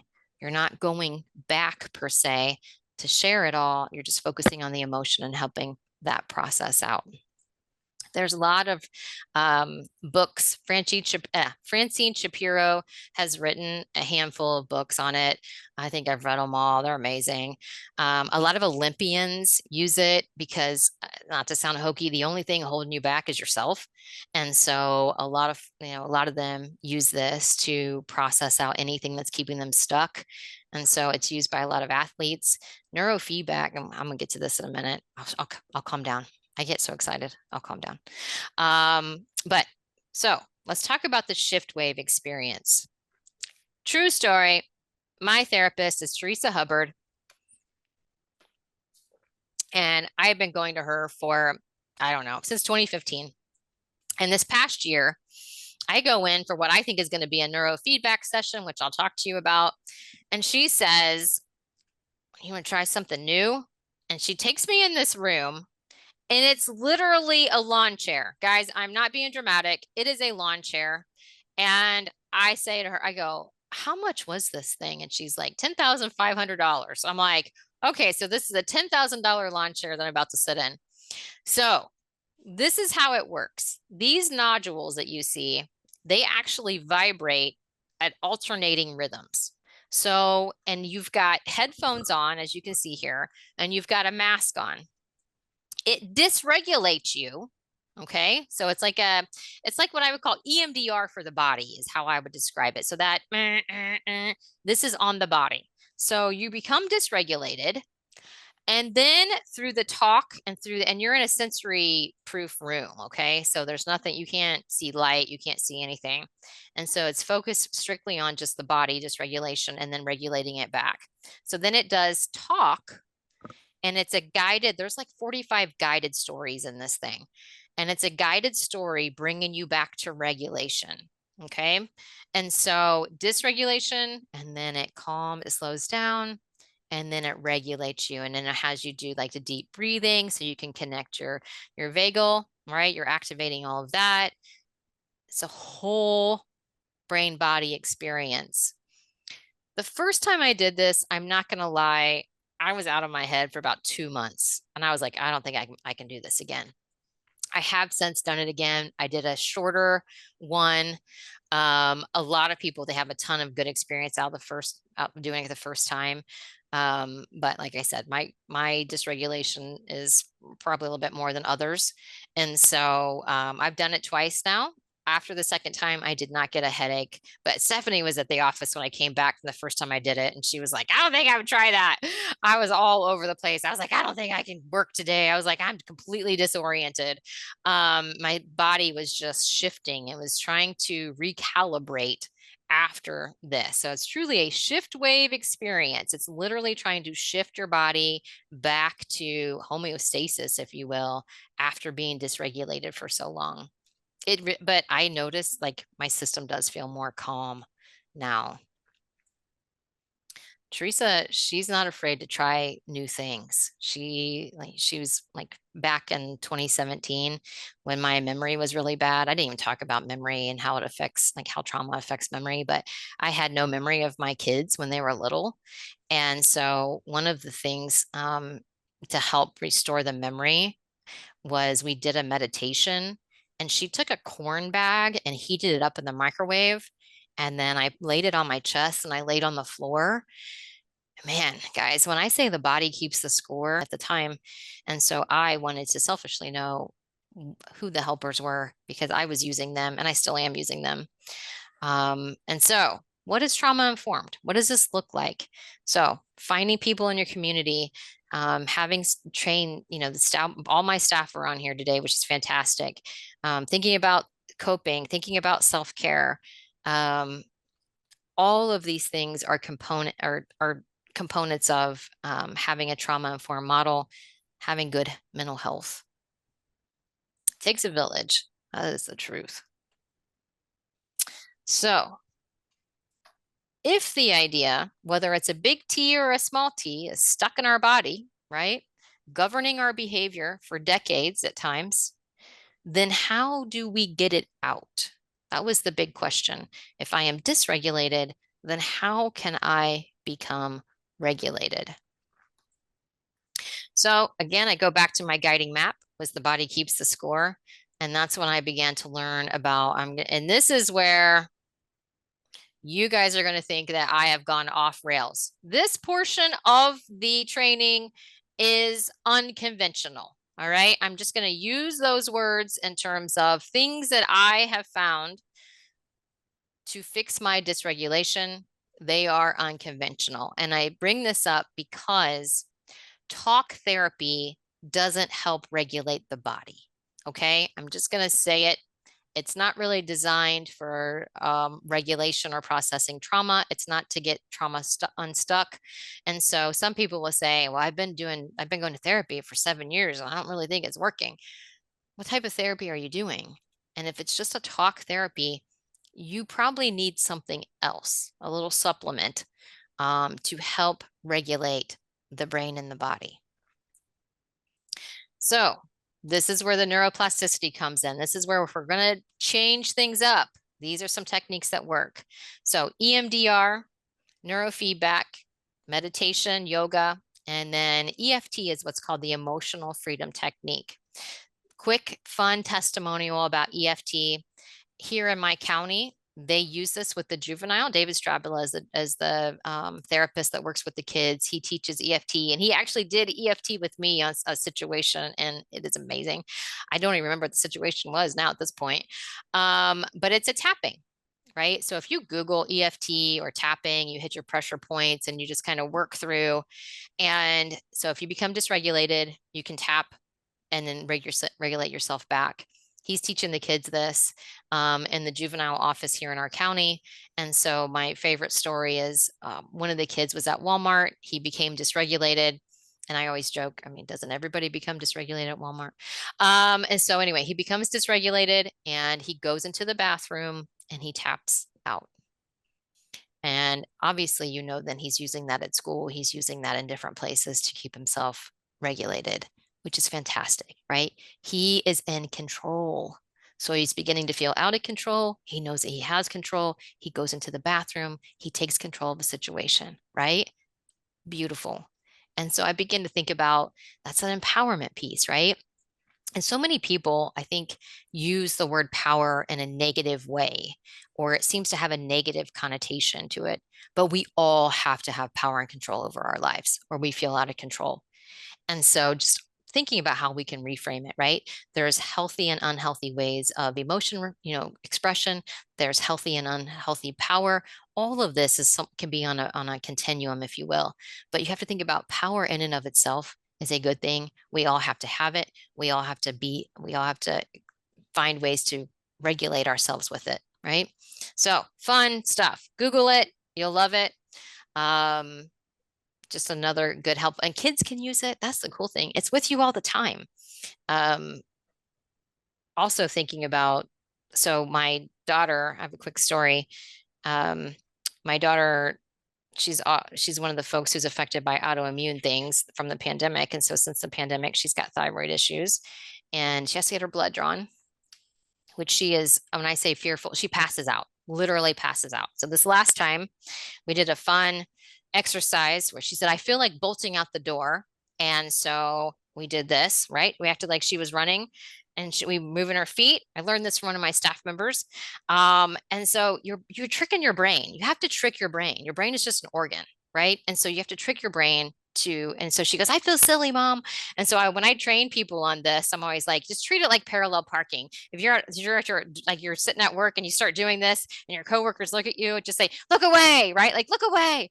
But you've got to process it out. You've got to do, and it's actually a bilateral stimulation. You're getting your right and your left hemispheres moving, and it's processing out whatever emotion is in there, the fear, the anxiety, all the things. You're trying to process it out, and it's super helpful. And then so we continued to do that as then she got her blood drawn. She did not pass out that time. The lady was super sympathetic with her, really a really good nurse. But got to trick the brain. You got to be smarter than the brain. That's the big thing. So tying into bilateral stimulation, this leads us into what's called EMDR. And it stands for eye movement desensitization reprocessing therapy. This is like show and tell. And this is all, obviously you can talk to people about this. And that is partly, I just want people to know there's resources out there. They leave your office, it's self-determination. They can go do whatever they want to do. And they may not do any of these, but at least I know I've talked with them about things that help. And then they can say, oh, okay, maybe I'll go try that. And thankfully, EMDR is becoming way more common. When I first started talking about EMDR like a decade ago, you could have heard crickets. People were freaking out. But then now people are like, they'll come up privately after I give a talk and they'll be like, oh yeah, Dawn, I did EMDR, and they'll tell me the stuff that they processed out from like when they were 3 years old. They didn't even know it was a real problem. And so it's just fun. It's fun to hear these stories. And so here in a nutshell, my wires are all tangled up. These are called TheraTappers. If it wasn't all tangled up, I could show you better. Here we go. These are TheraTappers, and they vibrate at an alternate, what I would call buzzing, like vrr, vrr, vrr, vrr. And this is the control in terms of how strong the buzz is, how long it lasts. And you can tell your therapist what, go faster, go slower, do this, do that. And then you can find your rhythm in terms of what you feel comfortable with. But it helps you pull forth memories that you then process out. And it takes about an hour. And the trick for me was that when you have complex trauma, there's just too many memories to process. It was like freaking whack-a-mole. There's just not enough. I don't have enough bandwidth to go through every memory and try to figure out and rewire all of these components. So that's why I found something better, but I did do EMDR for about 1.5 years. And if you have some just specific things, if you're having panic attacks, or if you have a particular memory that's keeping you stuck, or if you have some thoughts that you have, or some responses that you have, and you don't understand why, this would be the thing that could help. I think it's really good for just like some basic, what I would call PTSD. But when it gets to be more of a bigger diagnosis, then EMDR doesn't take care of it all. So just to give you an idea of what the EMDR process, and it could be a finger, so you can do it virtually. So your therapist can do a finger, can do a light, just anything that creates that bilateral stimulation to pull forth the memory and or the emotion, and then you can start to process it out. So one memory that I did process out is, when the trauma is stuck, it's stuck in the age that it happened, right? So this particular memory, I was 8 years old. It was an experience with my mom. And then after processed it out during the EMDR process, I then was looking at it from at that age, I think I was like my late 30s, maybe early 40s. And I was like, I literally at the end of the session said, my mom was only 26. I totally understand why she reacted that way. Like all of a sudden, you take it from this subjective experience of an 8-year-old girl to the actual reality of like being objective and seeing it from a different lens. And so it takes the emotion out of it. It gives compassion for it. You can just see it the way that anybody else might see it in the world, which can be very freeing, right? And so just putting it in perspective. One of the benefits of this method of therapy is that there's no talking necessary. You don't have to tell your therapist about what you're seeing, what you're experiencing. Sometimes trauma can be very shameful. People are very embarrassed. And or it's just like mediation. It can be re-traumatizing. People feel like they have to come in and retell their story, which then shifts them to the past, and then they get all triggered up. You don't have to do any of that, right? Which is the other component of why it's helpful to stay in the present, because that can be very triggering for folks. And so just thinking about, you don't have to talk. There doesn't have to be any of that quote unquote patient therapist trust, because you're not sharing. You're not going back per se to share it all. You're just focusing on the emotion and helping that process out. There's a lot of books. Francine Shapiro has written a handful of books on it. I think I've read them all. They're amazing. A lot of Olympians use it because, not to sound hokey, the only thing holding you back is yourself. And so a lot of them use this to process out anything that's keeping them stuck. And so it's used by a lot of athletes. Neurofeedback, I'm going to get to this in a minute. I'll calm down. I get so excited. I'll calm down. But so let's talk about the shift wave experience. True story. My therapist is Teresa Hubbard. And I've been going to her for, I don't know, since 2015. And this past year, I go in for what I think is going to be a neurofeedback session, which I'll talk to you about. And she says, you want to try something new? And she takes me in this room. And it's literally a lawn chair. Guys, I'm not being dramatic. It is a lawn chair. And I say to her, I go, how much was this thing? And she's like, $10,500. I'm like, okay, so this is a $10,000 lawn chair that I'm about to sit in. So this is how it works. These nodules that you see, they actually vibrate at alternating rhythms. So, and you've got headphones on, as you can see here, and you've got a mask on. It dysregulates you. Okay. So it's like what I would call EMDR for the body is how I would describe it. So that this is on the body. So you become dysregulated, and then through the talk and you're in a sensory proof room. Okay. So there's nothing, you can't see light, you can't see anything. And so it's focused strictly on just the body dysregulation and then regulating it back. So then it does talk. And it's a guided, there's like 45 guided stories in this thing. And it's a guided story bringing you back to regulation. Okay. And so dysregulation, and then it slows down, and then it regulates you. And then it has you do like the deep breathing so you can connect your vagal, right? You're activating all of that. It's a whole brain body experience. The first time I did this, I'm not going to lie, I was out of my head for about 2 months, and I was like, I don't think I can do this again. I have since done it again. I did a shorter one. A lot of people, they have a ton of good experience out doing it the first time. But like I said, my dysregulation is probably a little bit more than others. And so I've done it twice now. After the second time, I did not get a headache, but Stephanie was at the office when I came back from the first time I did it. And she was like, I don't think I would try that. I was all over the place. I was like, I don't think I can work today. I was like, I'm completely disoriented. My body was just shifting. It was trying to recalibrate after this. So it's truly a shift wave experience. It's literally trying to shift your body back to homeostasis, if you will, after being dysregulated for so long. But I noticed like my system does feel more calm now. Teresa, she's not afraid to try new things. She was like back in 2017 when my memory was really bad. I didn't even talk about memory and how it affects, like how trauma affects memory, but I had no memory of my kids when they were little. And so one of the things to help restore the memory was we did a meditation, and she took a corn bag and heated it up in the microwave. And then I laid it on my chest and I laid on the floor.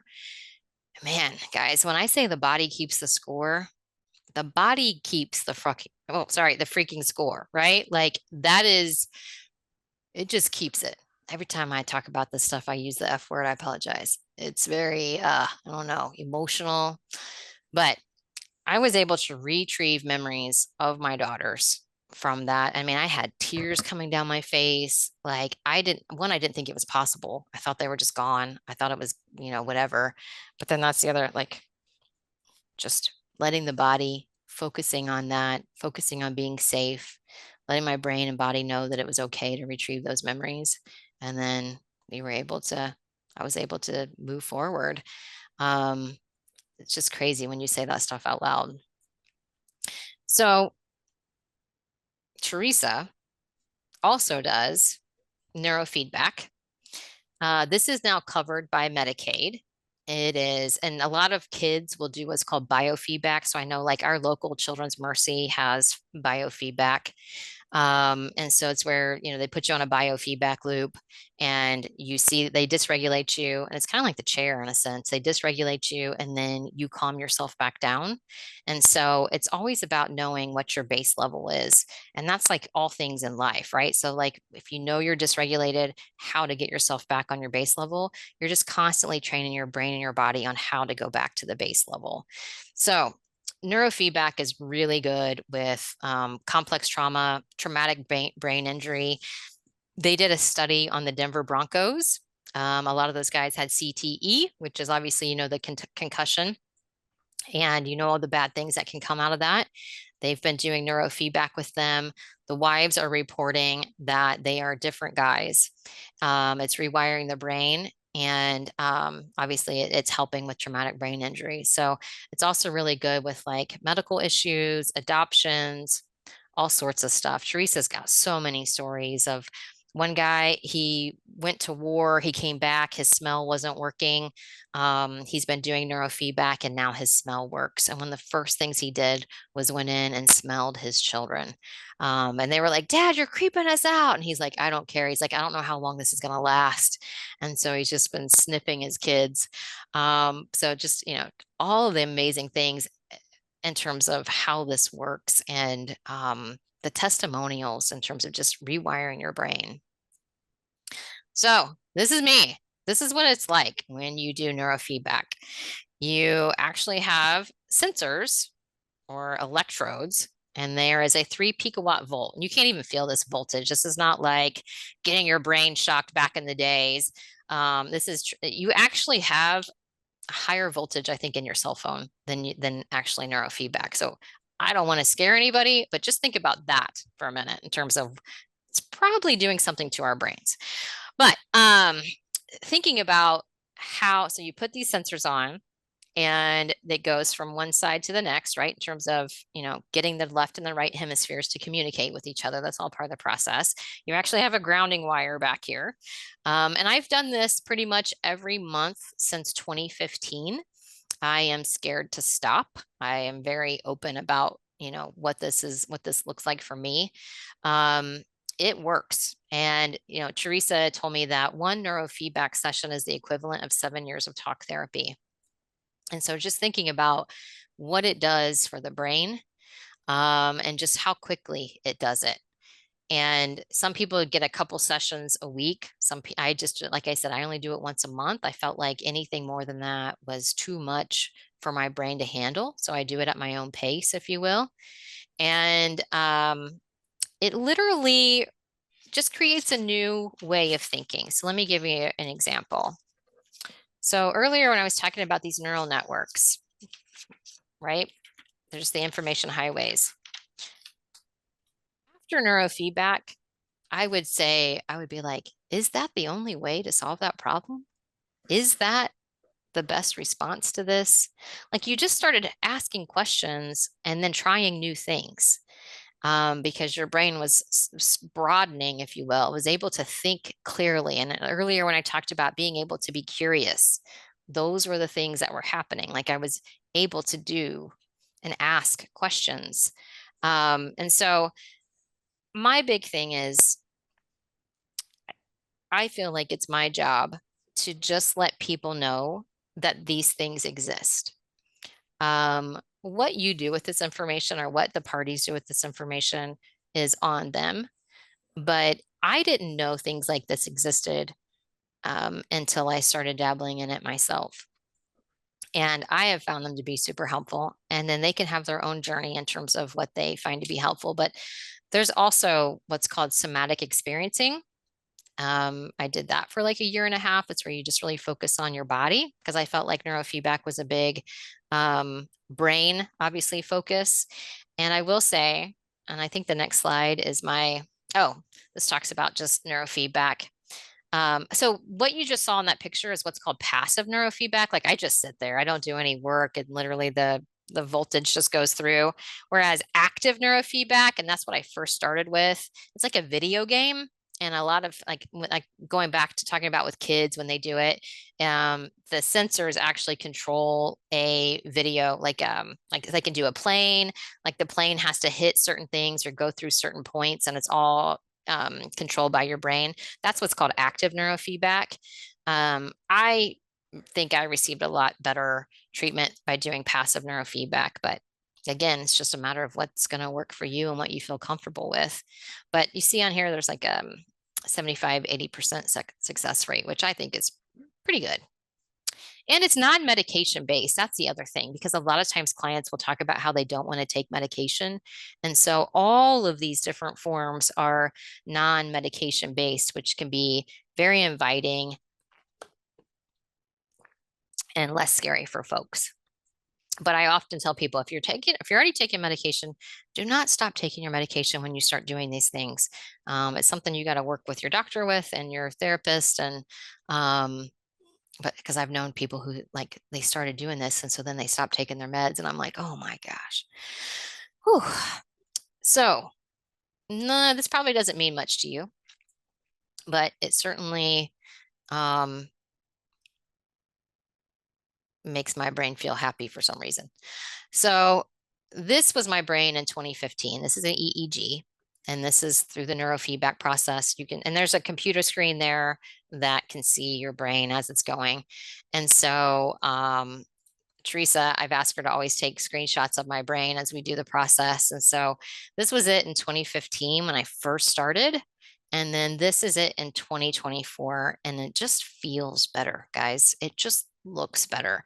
So earlier when we were talking about dysregulation, it's crazy now that we can actually see dysregulation, right? Like we know when it's happening, but this actually shows it. Versus like down here, it just feels like things are more in rhythm. Obviously, my brain is not perfect, but I will say things that she's able to assess based upon my age, which whatever that means. I just turned 48 last week or 2 weeks ago. Your right and left hemisphere actually stop communicating. They decrease in communication the older you get. Whereas even with me doing neurofeedback, my right and left hemisphere are communicating. I'm continuing to increase communication with each other, which is fantastic, right? That's what we want. So there's just all these components where I know that it's helping my brain. This is just another shameless plug.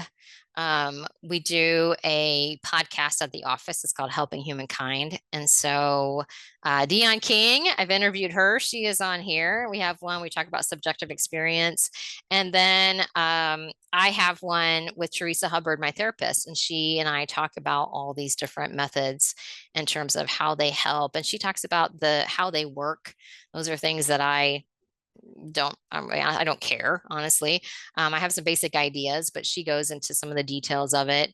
And again, it's just an idea of creating space for things that help. And it's a fear of the unknown.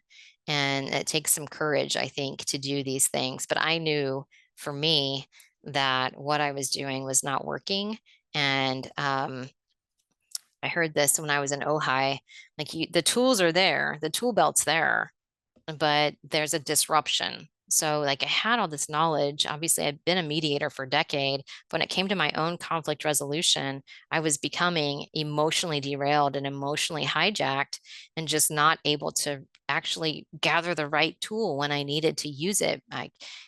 Just a blaring disconnect. And so I was wanting a connection between the knowledge that I had and my own mind and my own body, right? Like just making that all happen so then I can use that in my own relationships. And that's the irony. And this is where I kind of want to bring it all back full circle.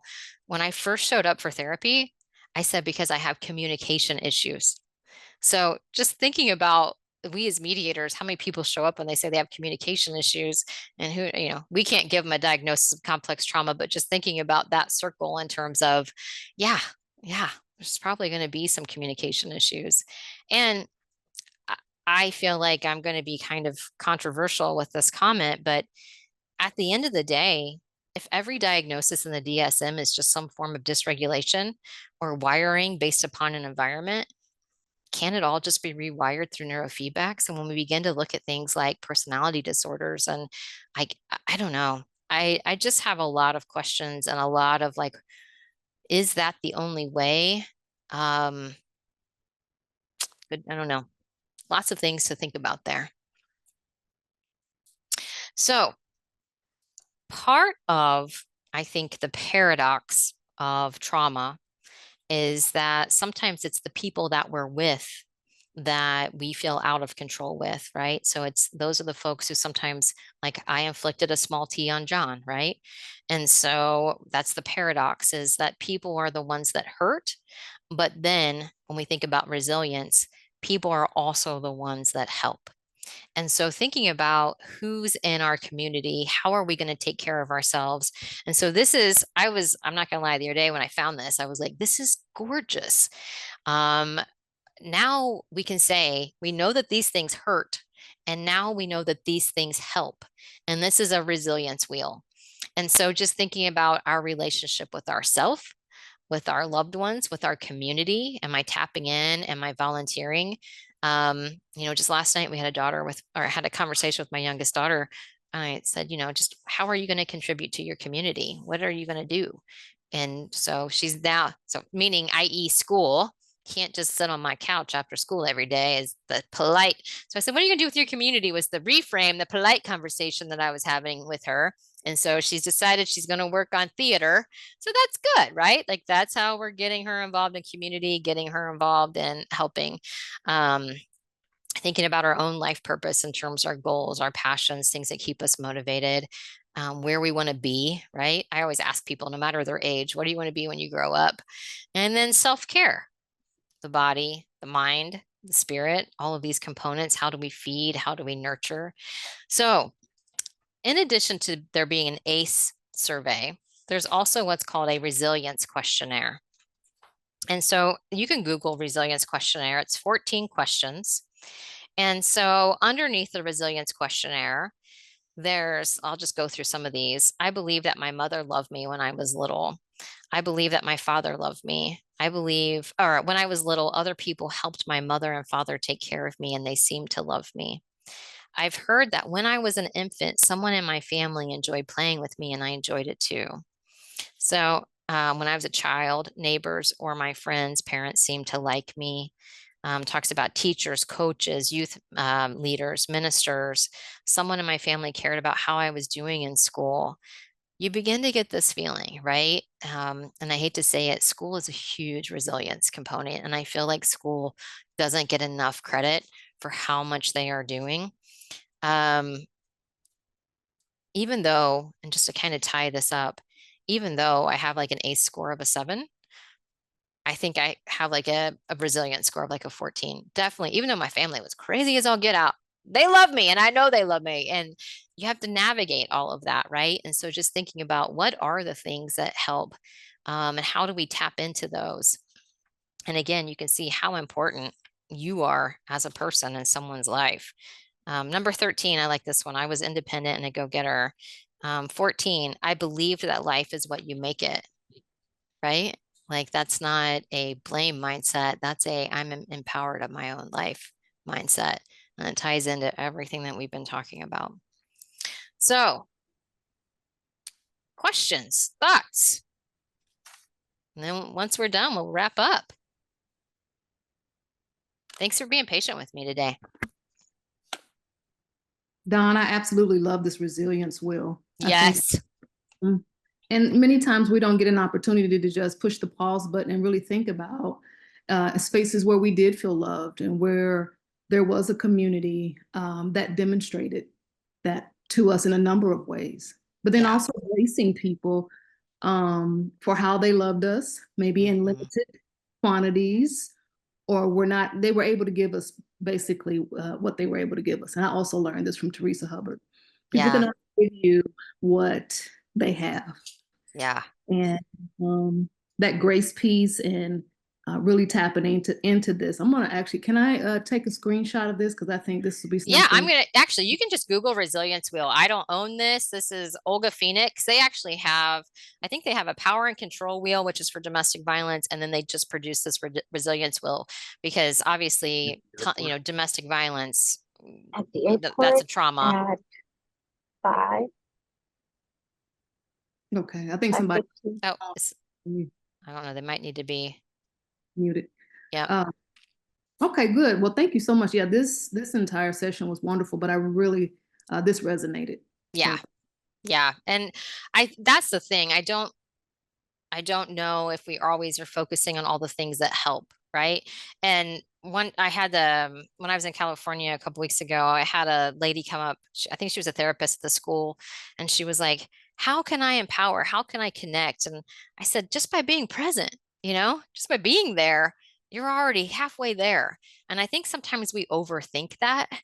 And so, I think sometimes it's the simple things in life, being present, being supportive, asking questions, being involved. Those are all the things that create that resilience. Don't overthink it. Okay, hang on. Let me go to the chat. Let me see what's going on here. Excellent. Great info, personal experiences. Excellent. Do you provide a pre-mediation course for mediation participants that teaches them some of them? No. So Betsy, this is a good question because, gosh, all right, let me go back to the transformative mediation section. I did a pilot project. It was in 2017 where we did a 1-hour individual session with each party before we brought them in for the joint session. So it could be, and I think Bill Eddy calls it conflict coaching or pre-mediation meeting or something like that. And there was an element where I did talk with them about what do you think are going to be the things that are going to make you angry. Actually, I would say this person's going to make you angry, right? Like, and just normalizing it and then saying, how can we calm you back down after that happens? What is it that you're going to need for this session? And so the problem is time, energy, and money, right? As with all things, but I am not opposed to doing a 1-hour pre-session, especially for folks who need it, right? And so just thinking about how we can tap into what people need, and that's a trauma-informed method. But if you meet with one, you got to meet with the other. That's, you got to definitely always give that appearance of neutrality. Dawn, I always appreciate your presentations. This is another great one. Thanks, Steve. Thank you. One of the best trainings I've ever had. Wow, thanks, Nancy. All right, more questions. I want to learn from you guys.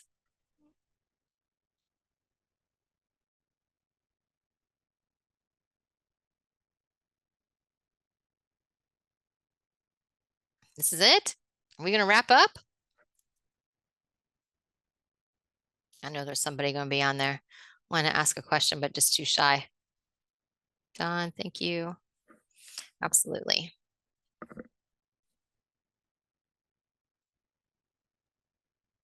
Hey, Dawn, I'm not shy. I'm just kind of clearly, but I'm just trying to process everything. But I wanted to ask you, because I do appreciate all the different methods that you said that can work for a number of people that, have the big T trauma and those Yeah. Some of them, in my mind, because I've never experienced some of the things that you described, that people are using those methods. Would you say, I know everybody has to kind of find what works for them, but do you have to experience those things to try these, like the different methods? And that's, I mean, you can have a small T, or and that's the thing, a lot of people they're not even mindful of what's keeping them back. Okay. And so just sometimes pulling forth the emotion. So like when people do EMDR, you just pull forth the emotion. You may not even know why. You just pull it forth, and then it takes your brain. And that's what I was talking about when some people do EMDR and they pull forth the emotion, and then it takes them down. It's all these associations. And then this one gal, she was like, it took me back to when I was 3 years old and my mom said this to me. And her brain couldn't get past it. Her brain was stuck there on that thought. And it was limiting, but she said, I had no recollection of that until she was able to pull forth and travel down. And so, yeah, sometimes we're not even mindful. We don't even know why we're, reacting a certain way with things. Mhm. Yeah.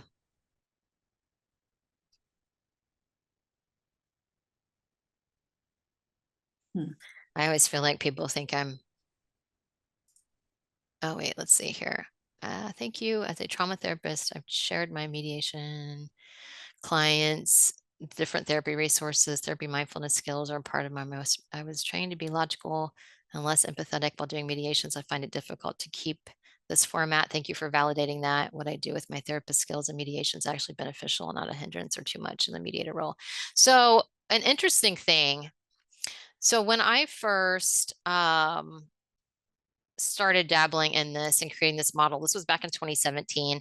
And I was talking with a court system in a different state, and I was calling it, and it's true. These are just emotion regulation skills, right? This is basic stuff that we use to get through the day. And I was telling them like about the use of emotion regulation. And at the time, they were like, Dawn, we could never use the words emotion regulation with the judges. It's just not going to work. They're going to shut it down. They're going to say it sounds like therapy. And at the end of the day, these are skills that our kids are needing to use. These are skills that we are using. If we're not using them, then we're just getting saturated with stress because we don't know how to process things. And so I definitely feel like if we put the label emotion regulation, we're just using emotion regulation skills with people who have become dysregulated. That is a simple way to describe trauma informed mediation.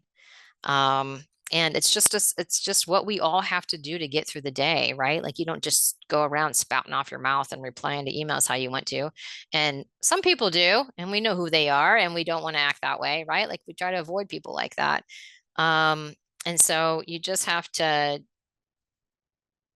simplify it, just treat people like people and help them do the process. And that's it. Can you recommend resources for finding providers who offer the alternative therapy methods, neurofeedback, EFT? Yeah, Google. There's actually, I think, a neurofeedback group. I know Teresa Hubbard serves on one of the boards. There's I can't remember if it's called neuroplasticity group or neurofeedback group. But yeah, and then if you just Google EMDR, oh my God, there's so many therapists that provide EMDR now. EFT is just a skill, any therapist probably can teach that, or you can find some.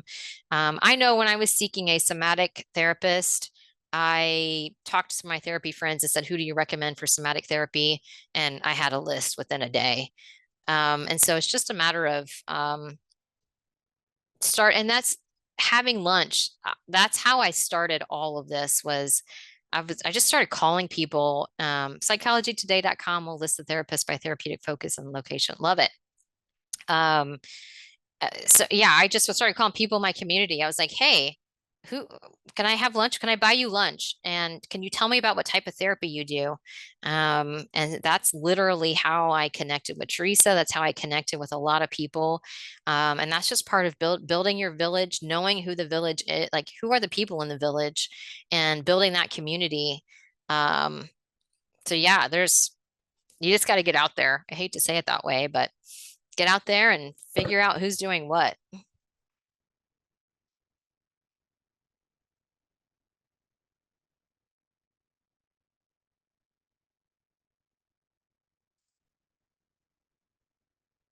You guys just keep asking questions, so I just keep sitting here.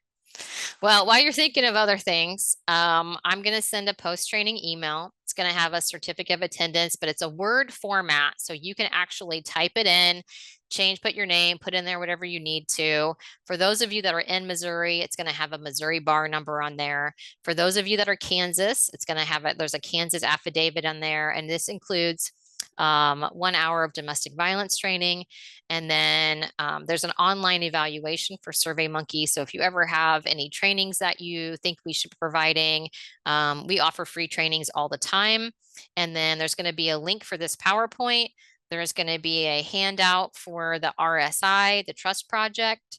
And then there's going to be, hopefully, if I did this all right, for those of that are interested who didn't get to attend, then they can have and you'll get this too, the recording of this, and so you'll get everything that you need. But if you have any questions, for those of you, if you are looking for like CLEs or CEs in your particular state and you need something from us, Kaylin Genty, who's with our program at education@marchmediation.org, you can send her an email and see exactly what you need, and she can help you. Excuse me. And then what was the other thing I was going to say? I forget. That's it, I think.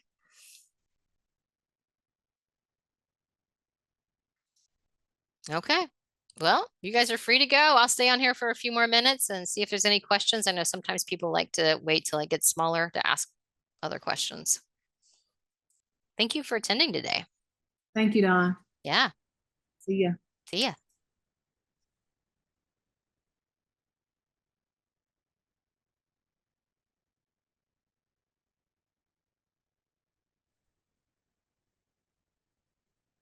Hello, Dawn. This is Stan Brash. Can you hear me? Yeah. Hey, Stan. How are you?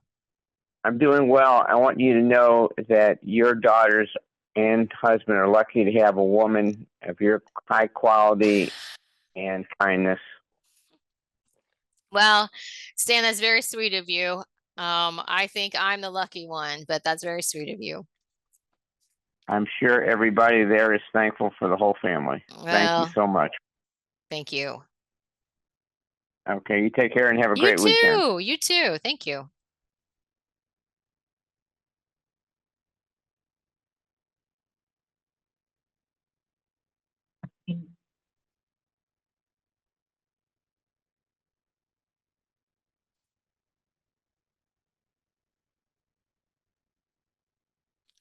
Steve. I always think of Kettering, Ohio when I see your name. That's so funny. Oh yeah, we had somebody from Ohio in here. I wonder what part of Ohio they were from.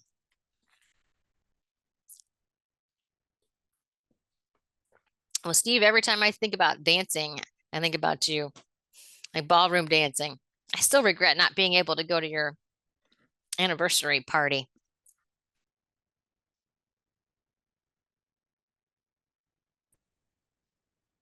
Can you hear me, Dawn? Yeah. Yeah, the anniversary party was amazing. That was 6 years ago. Gosh, I still think about that. Yeah, it was quite the event, and wife and I did 2 showcase dances. Gosh. One was a waltz and one was a jitterbug. I love it. But once COVID hit, we stopped dancing, and we probably need to go back and do it again. You guys aren't dancing anymore? No, we stopped. Yeah. Oh shoot. Yeah, I know. Yeah. So we talk about it. That's as far as we go. We just talk about it. Oh man. But yeah. Yeah, we enjoyed that experience. I loved you posted all those pictures on Facebook of it after, like, I was like, man. Did I ever send you a copy of the video?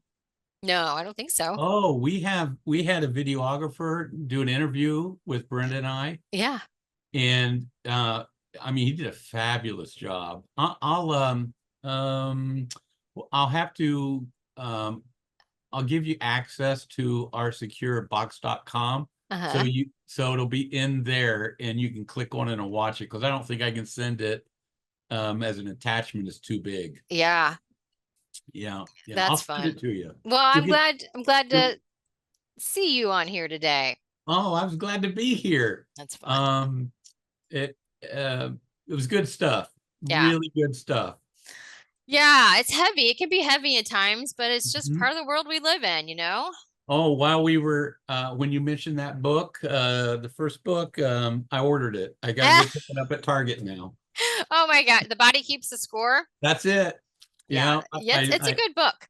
I I'm not. started reading about it, and I thought, oh, I will enjoy reading this. Yeah, it's packed full of good stuff, and it's like I said, it was sort of the guiding light, if you will, in terms of just creating this whole model and how to react and respond to people, and even my own mental health. There was just so Yes. much going on, like over the last decade with it.